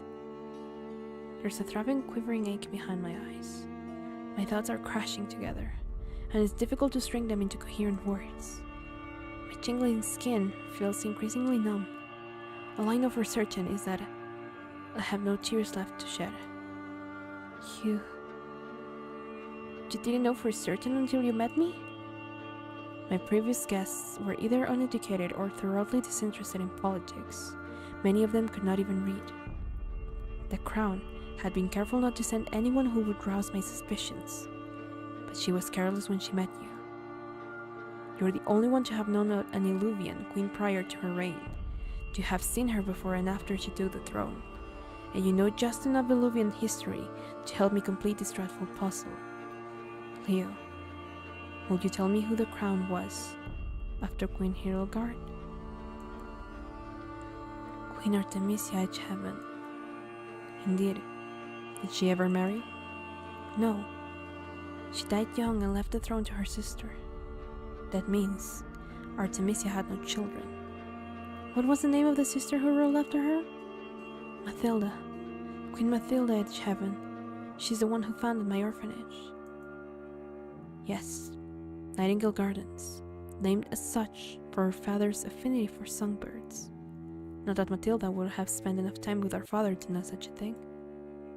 It must have made her very popular indeed when she declared the next crown would be chosen from there, originally elevating commoners to nobility. She endeared herself to her people by choosing an orphan girl as a successor. Instead of the numerous eligible candidates of Grand Dukes and Counts, orphan girls would continue to be chosen for as long as the next monarch upholds the custom. Matilda didn't even have any heirs, did she? Didn't have any heirs either, did she? To have 3 queens in a row so averse to childbirth. It's a strange pattern for a kingdom that once devoutly emphasized divine birthright. Lucius. And I expect all the queens after them remain childless and unmarried. Am I wrong? At first I thought I was delusional for even considering the possibility. I hoped I had too much time to think, to let my fancies get away from me. But when you told me about Ophelia's changed demeanor, I'm truly, truly sorry, Leo. It brings me no joy to reveal the truth, but I knew it'd be wrong to withhold it from you. So you're telling me that this centuries-old witch has been using my orphanage as some sort of body-snatching orchard where she can freely take her pick? All that bullshit about guaranteeing us a place in high society, all up front, so the queen could secure someone who looks similar to herself? That Ophelia wasn't selected for her intelligence or for any of her virtues, but so she could be sacrificed for the queen to wear her face? It's too horrible to accept. As my hands curl into trembling fists, my nails dig deep, half-moon gouges into my palms. The anger crackling through my bones is as ridiculous as it is unbearable. My emotions are useless and fervid, like a bonfire caught under a dump cloud. The throbbing ache behind my eyes feels increasingly hollow. Ophelia's dead then. She lived on only in my thoughts, because that thing, murdered her and took her place. I feel like the biggest fool in the lands. No, Leo. Am I not? I spent so long feeling sorry for myself, so long missing her and crying like a child. All this time, she was never even alive to know it. What did she ever do to deserve such a fate? Why her? Lucius gave me a long, pained look. We both know the reason. Neither of us wishes to voice it out loud now, as if the senseless tragedy caused by a self-serving witch would hurt less this way. Oh, my chat closed. So hold on a second. Happily holds torch. I bailed out a bitter, mirthless laugh, pressing my palms against my eyes. To think that I'll never see her again. Not the real her, I correct myself quietly. Leo, look at me. Lucius sets the portrait down, shifting to kneel before me and catch my gaze, but I can't even meet him halfway. My vision is swimming, pitch black at the edges, as I glare at the portrait with newfound hatred. It stares back at me with those dead eyes, dark and domineering. This wretched woman, this witch, stole Ophelia from me. She stole the throne from her own son, and if she isn't stopped, she'll go on to steal the futures of countless more girls. But what can I possibly do to stop her now? This humiliating powerlessness makes me realize why Lucius tore the drawing to shreds. I'm tempted to seize it and launch it right into the fireplace myself. Could I have helped her escape if I knew the truth sooner? Is there anything I could have done to save Ophelia? Does anyone know how much evil this woman has inflicted on her own kingdom aside from the vampire prince she'd forsaken? Lucius gingerly takes my hands in his own, but I'm too numb to reciprocate. The artist took great pains to draw attention to her loathsome face. Did Gillian know how vile of a beast he'd captured on the parchment when he rendered her likeness? He knew she was my mother, and that she was the one who banished me, but he never learned the full context. You are the only one I've ever trusted enough to. He trails off, perhaps second-guessing his decision to confide in me. Part of me wants to smile for him, even though it will waver, to soothe him, even though my voice will crack. I'm still unable to tear my eyes from the portrait. The delicate lace trim on the dress and the gemstones on the queen's crown have been smudged, where her pendant was carefully carved into the parchment with dark, determined lines. I squint harder at it. How hadn't I noticed before? Keep safe. What? The symbol. Lucius, what is the meaning of the symbol? I reach for the portrait, then think better of it and flip open my songwriting journal for him. There, on the first page, beneath the leather-bound cover, is a red ink design that matches its charcoal counterpart, the bejeweled pendant encircled by a knotted half-thread of thorns. What? Lucius lurches as if he means to stand, but bends back down to study my journal with increasing agitation. What? It can't be? His eyes are wide and darting as he looks at me, caught somewhere between pleading and thoroughly rattled. Leo, can I take a closer look? My throat clenches tight with instinctive apprehension. I've never allowed anyone to look at my journal. Touching it has been completely out of question. But I need to know the truth. I want to trust Lucius to help me find it. All these years of keeping the journal safe, keeping myself safe. Give me a moment, guys.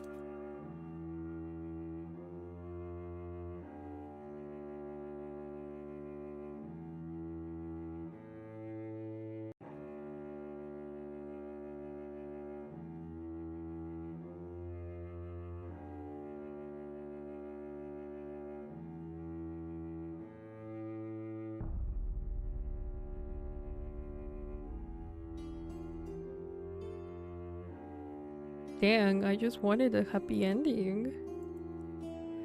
I should have just said that I never wanted to know the truth. Dang it. All these years of keeping the journal safe, of keeping myself safe. I wonder if I've been waiting for the reckoning of this very moment. With wordless reluctance, I place the book in his waiting hands. Lucius immediately stands, pacing and holding it with uneasy reverence. He turns its pages more hastily by the second. Is this the grimoire? Is this a grimoire? Like, I know, I love the world building and story and all of that, but I'm so sad now. But is this the grimoire? Then? Are we a witch?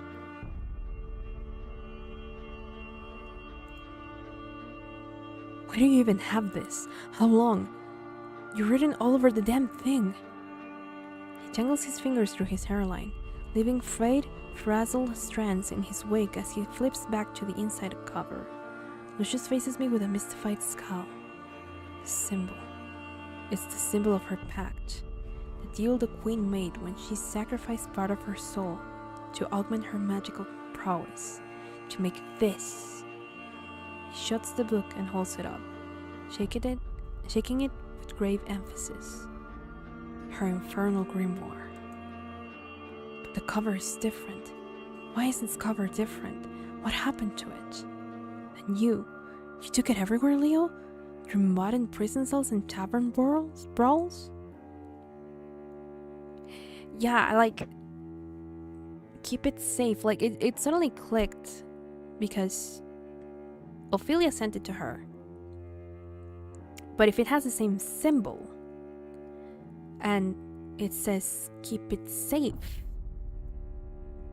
then she's not talking like as Ophelia to the protagonist, but to whoever. Like, I don't know if the queen was aware who she was sending it to, but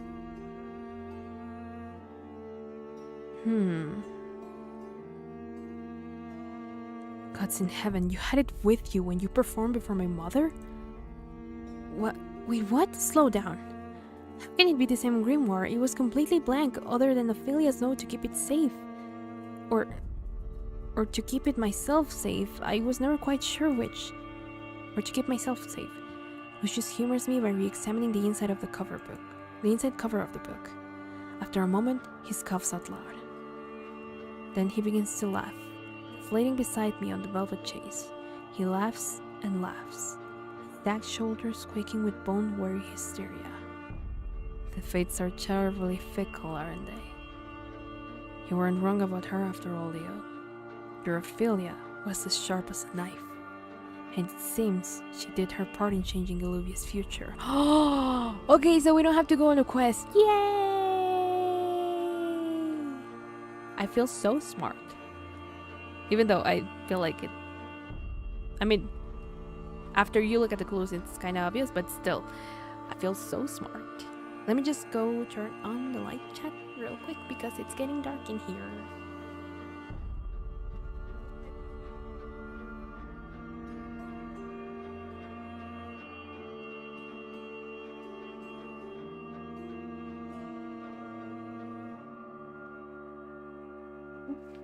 Okay. Where were we? You weren't wrong about her after all, Leo.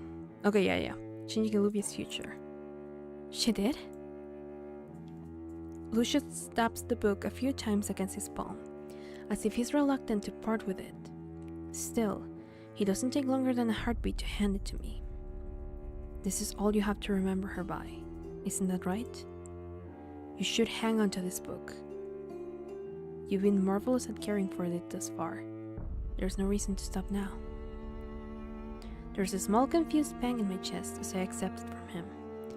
I leaf through its pages, marveling at what secrets they must hold. First, she steals food from an orphanage. Then, she steals a grimoire from a witch queen. It sounds par for the course, wouldn't you say? Oh, you're the one who can see the future now. Can I?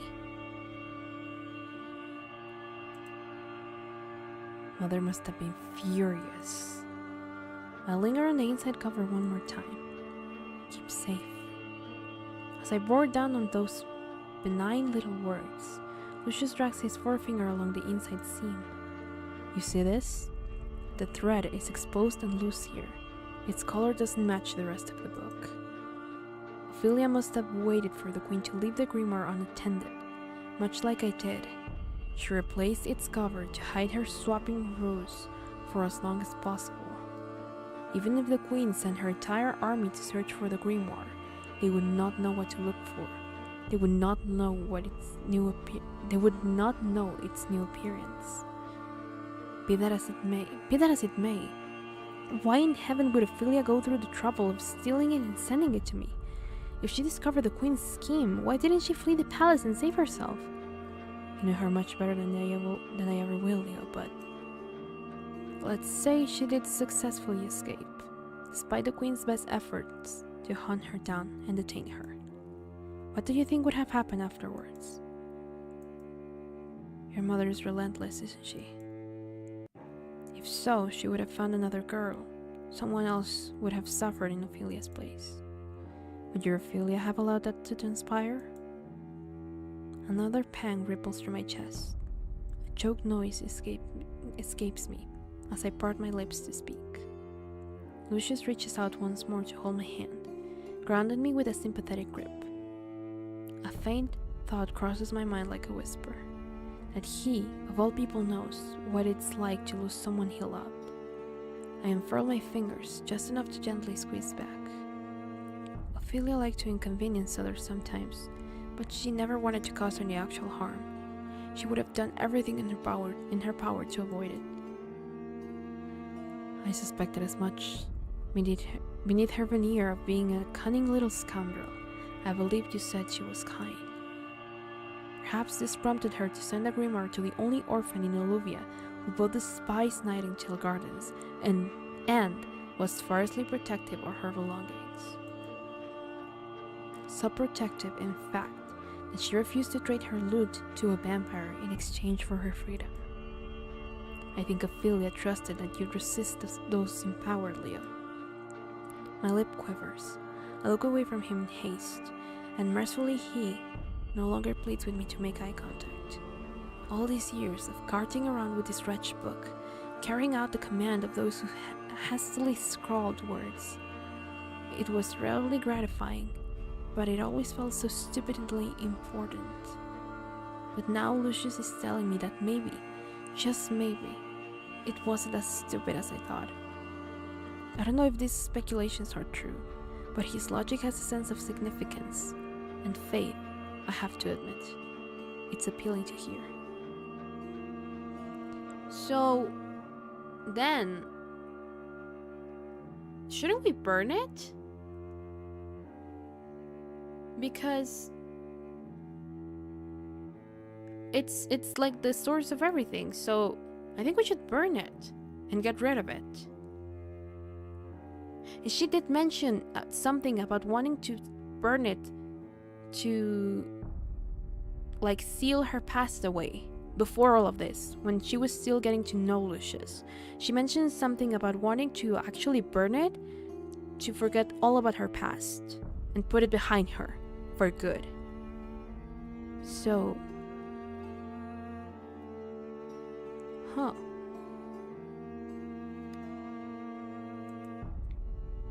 if the reality of what happened aligns with what he believes, there's a reason she didn't destroy it, isn't there?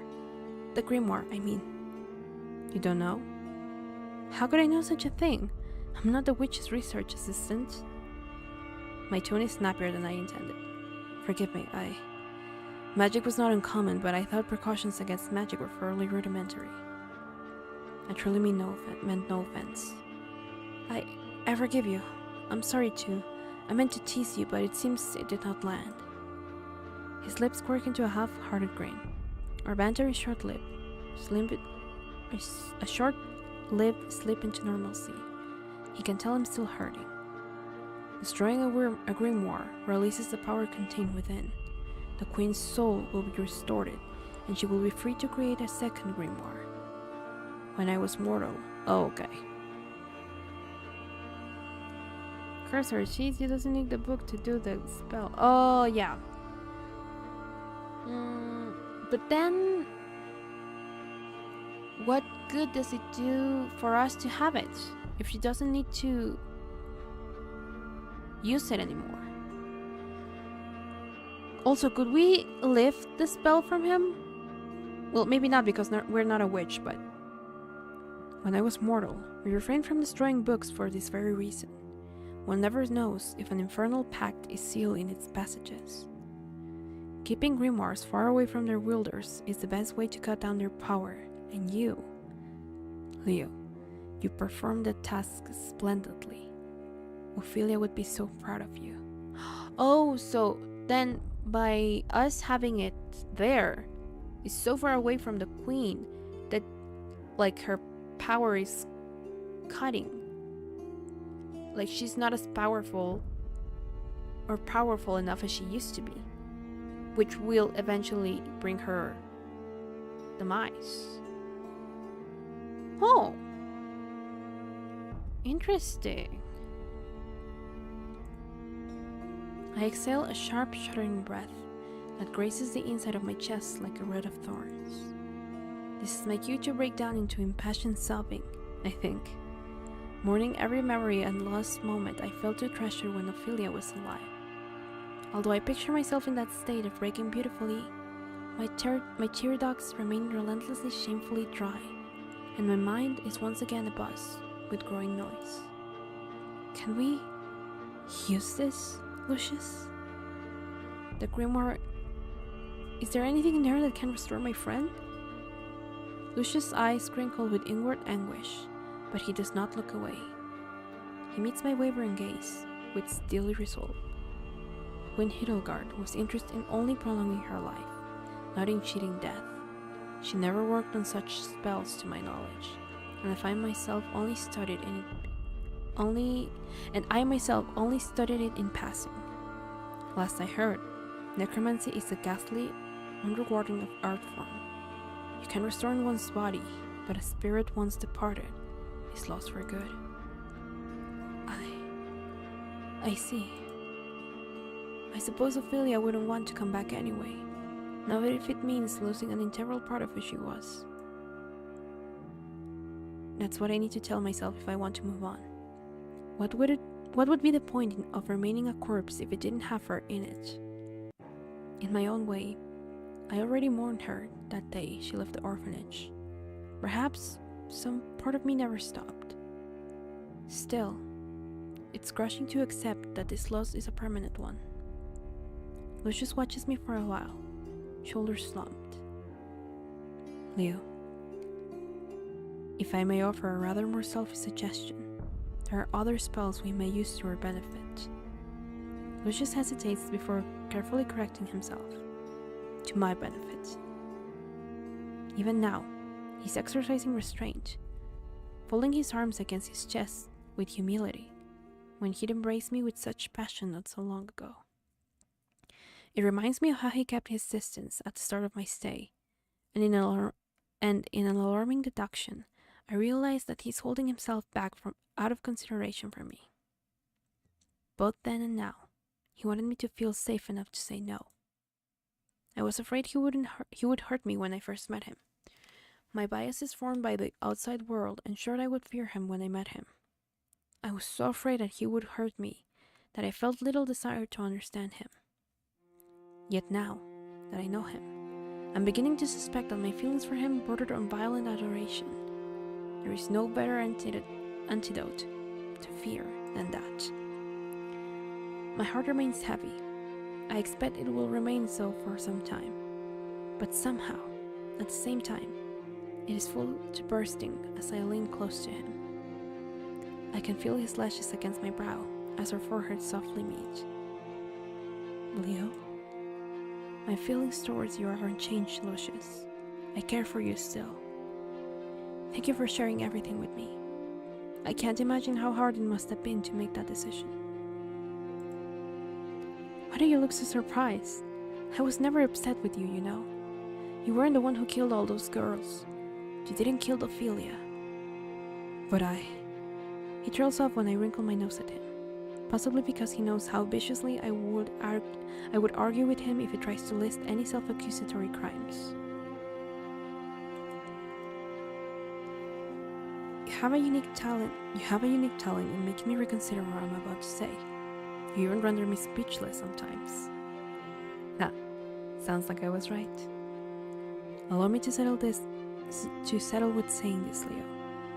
I do not wish to ask anything of you. I love you, but I know you will need time to grieve. I will. I'll have plenty of time to do so after you tell me how we can use the grimoire to your benefit. Very well. If I remember correctly, the grimoire contains the spell that was used to bind me to the coffin. Is that so? So, you can benefit from, binding me to keep your company as a cursed coffin companion? My voice is a bit less teasing than I expected, and Lucius doesn't take the hint, looking horrified. No! Leo, don't be foolish. Absolutely not. I would never wish such a fate on you. I'm saying that I may be able to break the curse if I can study how it works. You can do that? I believe so. I have no talent for devising my own spells, but reversing one is far simpler than casting one. Lucius, that would be incredible. That means no more claustrophobic night terrors, no more pain grimaces. What else? My thoughts race and tangle with possibilities, but they all arrive at a single resounding conclusion. Lucius, you'd be able to leave the estate, wouldn't you? We could leave together. The tunnels will be a daunting venture, but yes, if this works, I would no longer be bound to the estate. I could accompany you, if you would still have me. Of course I would. I paused for a moment, collecting my thoughts, my grip firm on the journal. What about... I gesture at him, uncertain. With a small, pained smile, he shakes his head. No, even my mother couldn't reverse it. And, as strange as it may sound, I don't think I would wish to not be a vampire anymore.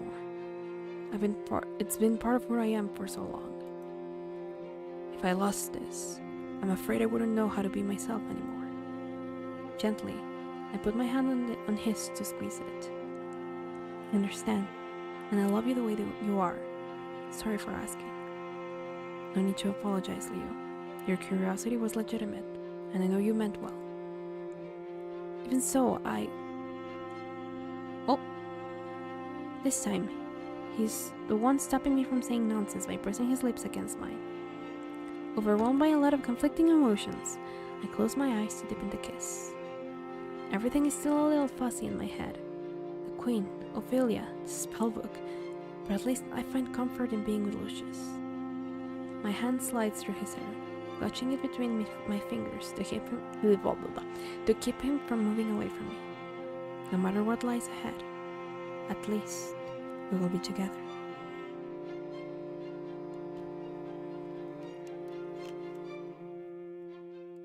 Breaking the spell was no small task. I wasn't much help, and Lucius' memory was distant and fragmented. But with the time and patience, we managed to decipher all the spells in the book until we found the right one. Part of me was unwilling to trust anything from that cursed grimoire, but I could sense how eager Lucius was to attempt it. Despite my reservations, I couldn't keep him waiting. Every night, his cries reminded me of what was at stake. Whatever happened could not be worse than what he was already enduring. My fears were baseless. After an exhausting ceremony that required far too much blood for my liking, Lucius was released. His curse lifted, his coffin burst into flames, leaving only a pile of ashes behind as a reminder of his long suffering. Although he knew that nothing kept him in his old prison anymore, it took him several days to attempt walking through the tunnel. The water still distressed him, and only my presence at his side gave him the strength to venture under the moat, hand in hand. With both of us now free to travel, I took him to the neighboring kingdom. It was my greatest joy to show him the most astonishing wonders I'd seen and the vast landscapes that he's been missing for so many years. I wasn't afraid when Lucius punctured my flesh and drank deeply from me. Oh, we got a Steam achievement! Happily ever after. I wasn't afraid when Lucius punctured my flesh and drank deeply from me. I knew what I wanted, and I wouldn't be denied. I would have eternity by his side, even if it cost me the sun itself. My transformation was a gradual one. My skin slowly turned much paler, and his, just as my heartbeat grew fainter and my hunger grew stronger. My fangs were by far the most uncomfortable change, and I wept as they pushed and strained through my gums. However, after they had fully grown out, I found them quite fetching. Living at night did not trouble me. After all, night was the time when birds shone the brightest. No, the hardest trial of all was dealing with the bloodlust that had taken a hold of me. In spite of my strength of character, it was agony to resist it. Every time I came across a human being, I could hear, no feel, their heart beating, and I could barely keep myself in check. Fortunately, Lucius was by my side through it all, taking care of me. Patiently, firmly, he kept me from doing something I would forever regret. And when the bloodlust grew too strong, he accompanied me to a deserted forest, and we lived there for several months, away from any temptation. Every time he held me in his arms, whispering soothing words, I couldn't help my flowing tears, but I wasn't sobbing on my own account.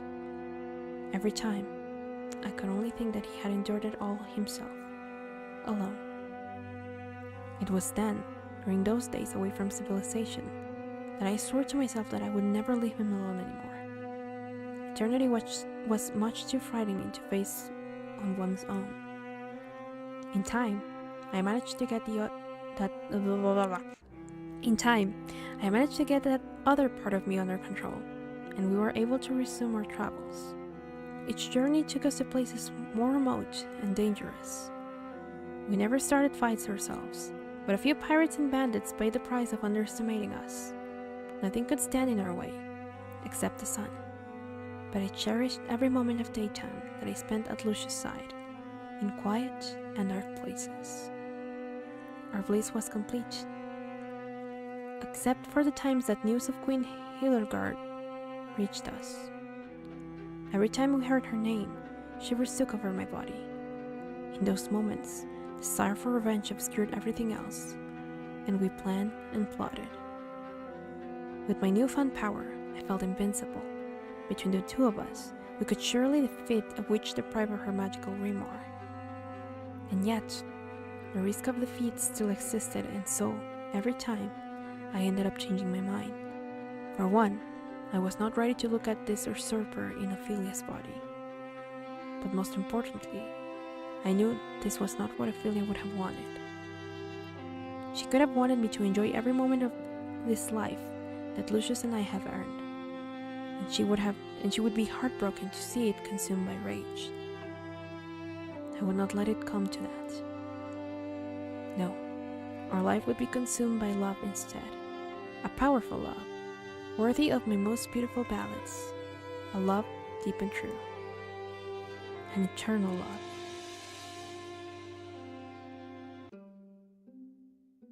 Freedom and Vampire.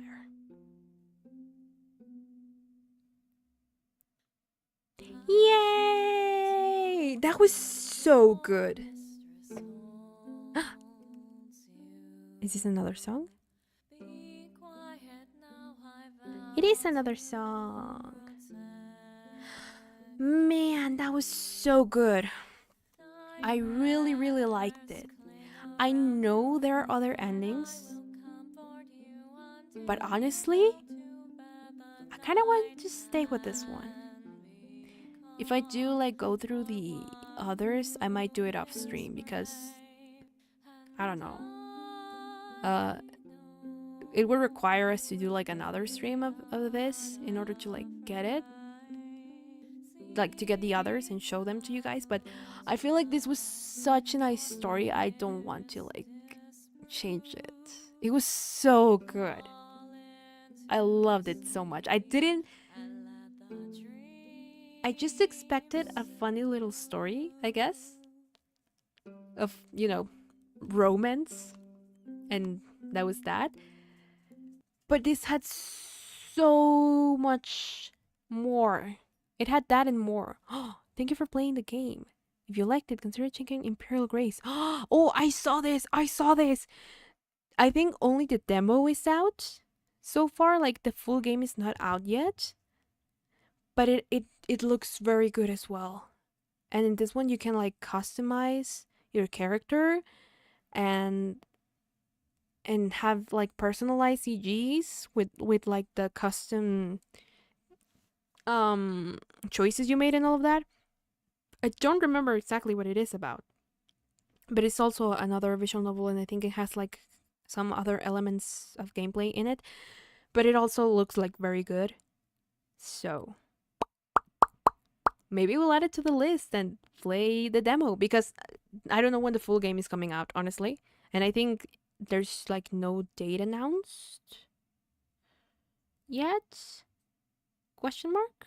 I would need to check that again, but oh, that was so good. I loved it. I'm so happy. Oh, did I accidentally click it? I think I did. So, oh yeah, it opened the Steam page on my browser. I'll look into it later. That was Ballads at Midnight, everyone. Man, that was good.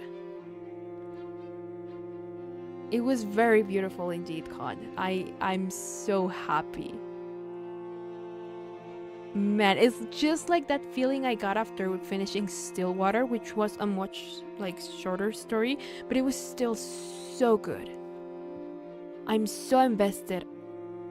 And though I would say I want more, but they got their happy ending. I couldn't ask for anything more. And the queen will eventually be vanquished, I guess, or something. She will not like stand anymore, so good ending! And we became a vampire, which is the greatest part of everything. I love that. Oh my god, that was so beautiful. I loved it so much.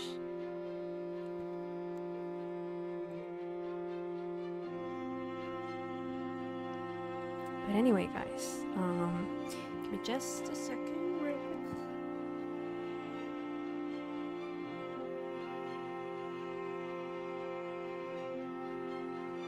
Okay, so with that, unless you guys want me to actually like do another stream of this and go through the other endings, then maybe we can do like a short stream of that. I don't know how long it would take us, but we could do then another stream of that and get them. And if not, we can just end it here and be happy forever. You know? God, got my attention so much I did not work for 2 hours. I was so sorry, Con. Oh, but yeah, it was so good. It was so good. Like, I was like, oh, we're almost at 3 hours, like at some point, but I was like, but this is so good, and I feel like we're almost there. We need to keep going. And the whole backstory was very unexpected to me. I just thought it was like a silly question. I didn't really think it would like expand the lore even more, and it was so interesting. I was like sad at first because I was like, man, that's such a terrible, tragic story. I'm sad now. Weren't we happy with like them being together and all of that? But that was so good. That was so good. I'm so happy. So yeah, if you guys want another stream of this, we could maybe arrange that soon-ish, depending on how my schedule goes. But if not, then we can just, you know, leave it here and be happy forever, and maybe someday I'll do that off stream.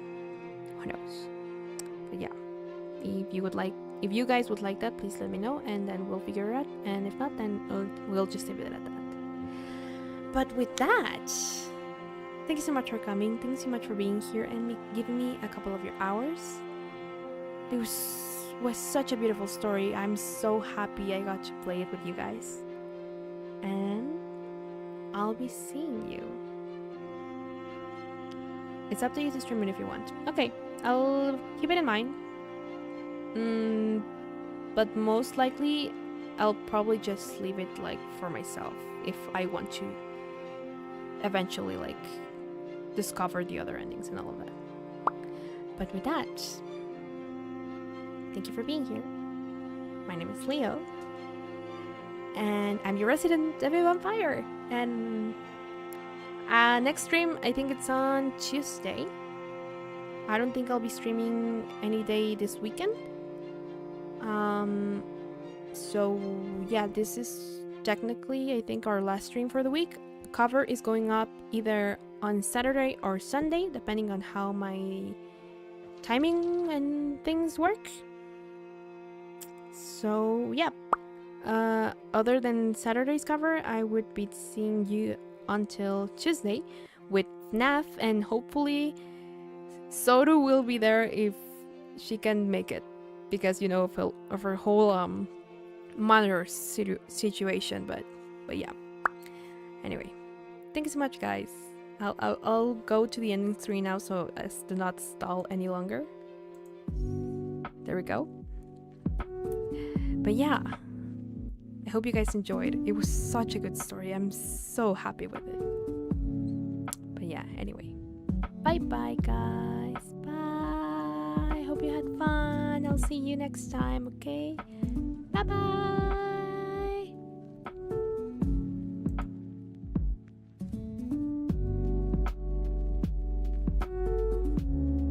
I also forgot that I still need to eat dinner. Anyway, bye bye, guys. Bye.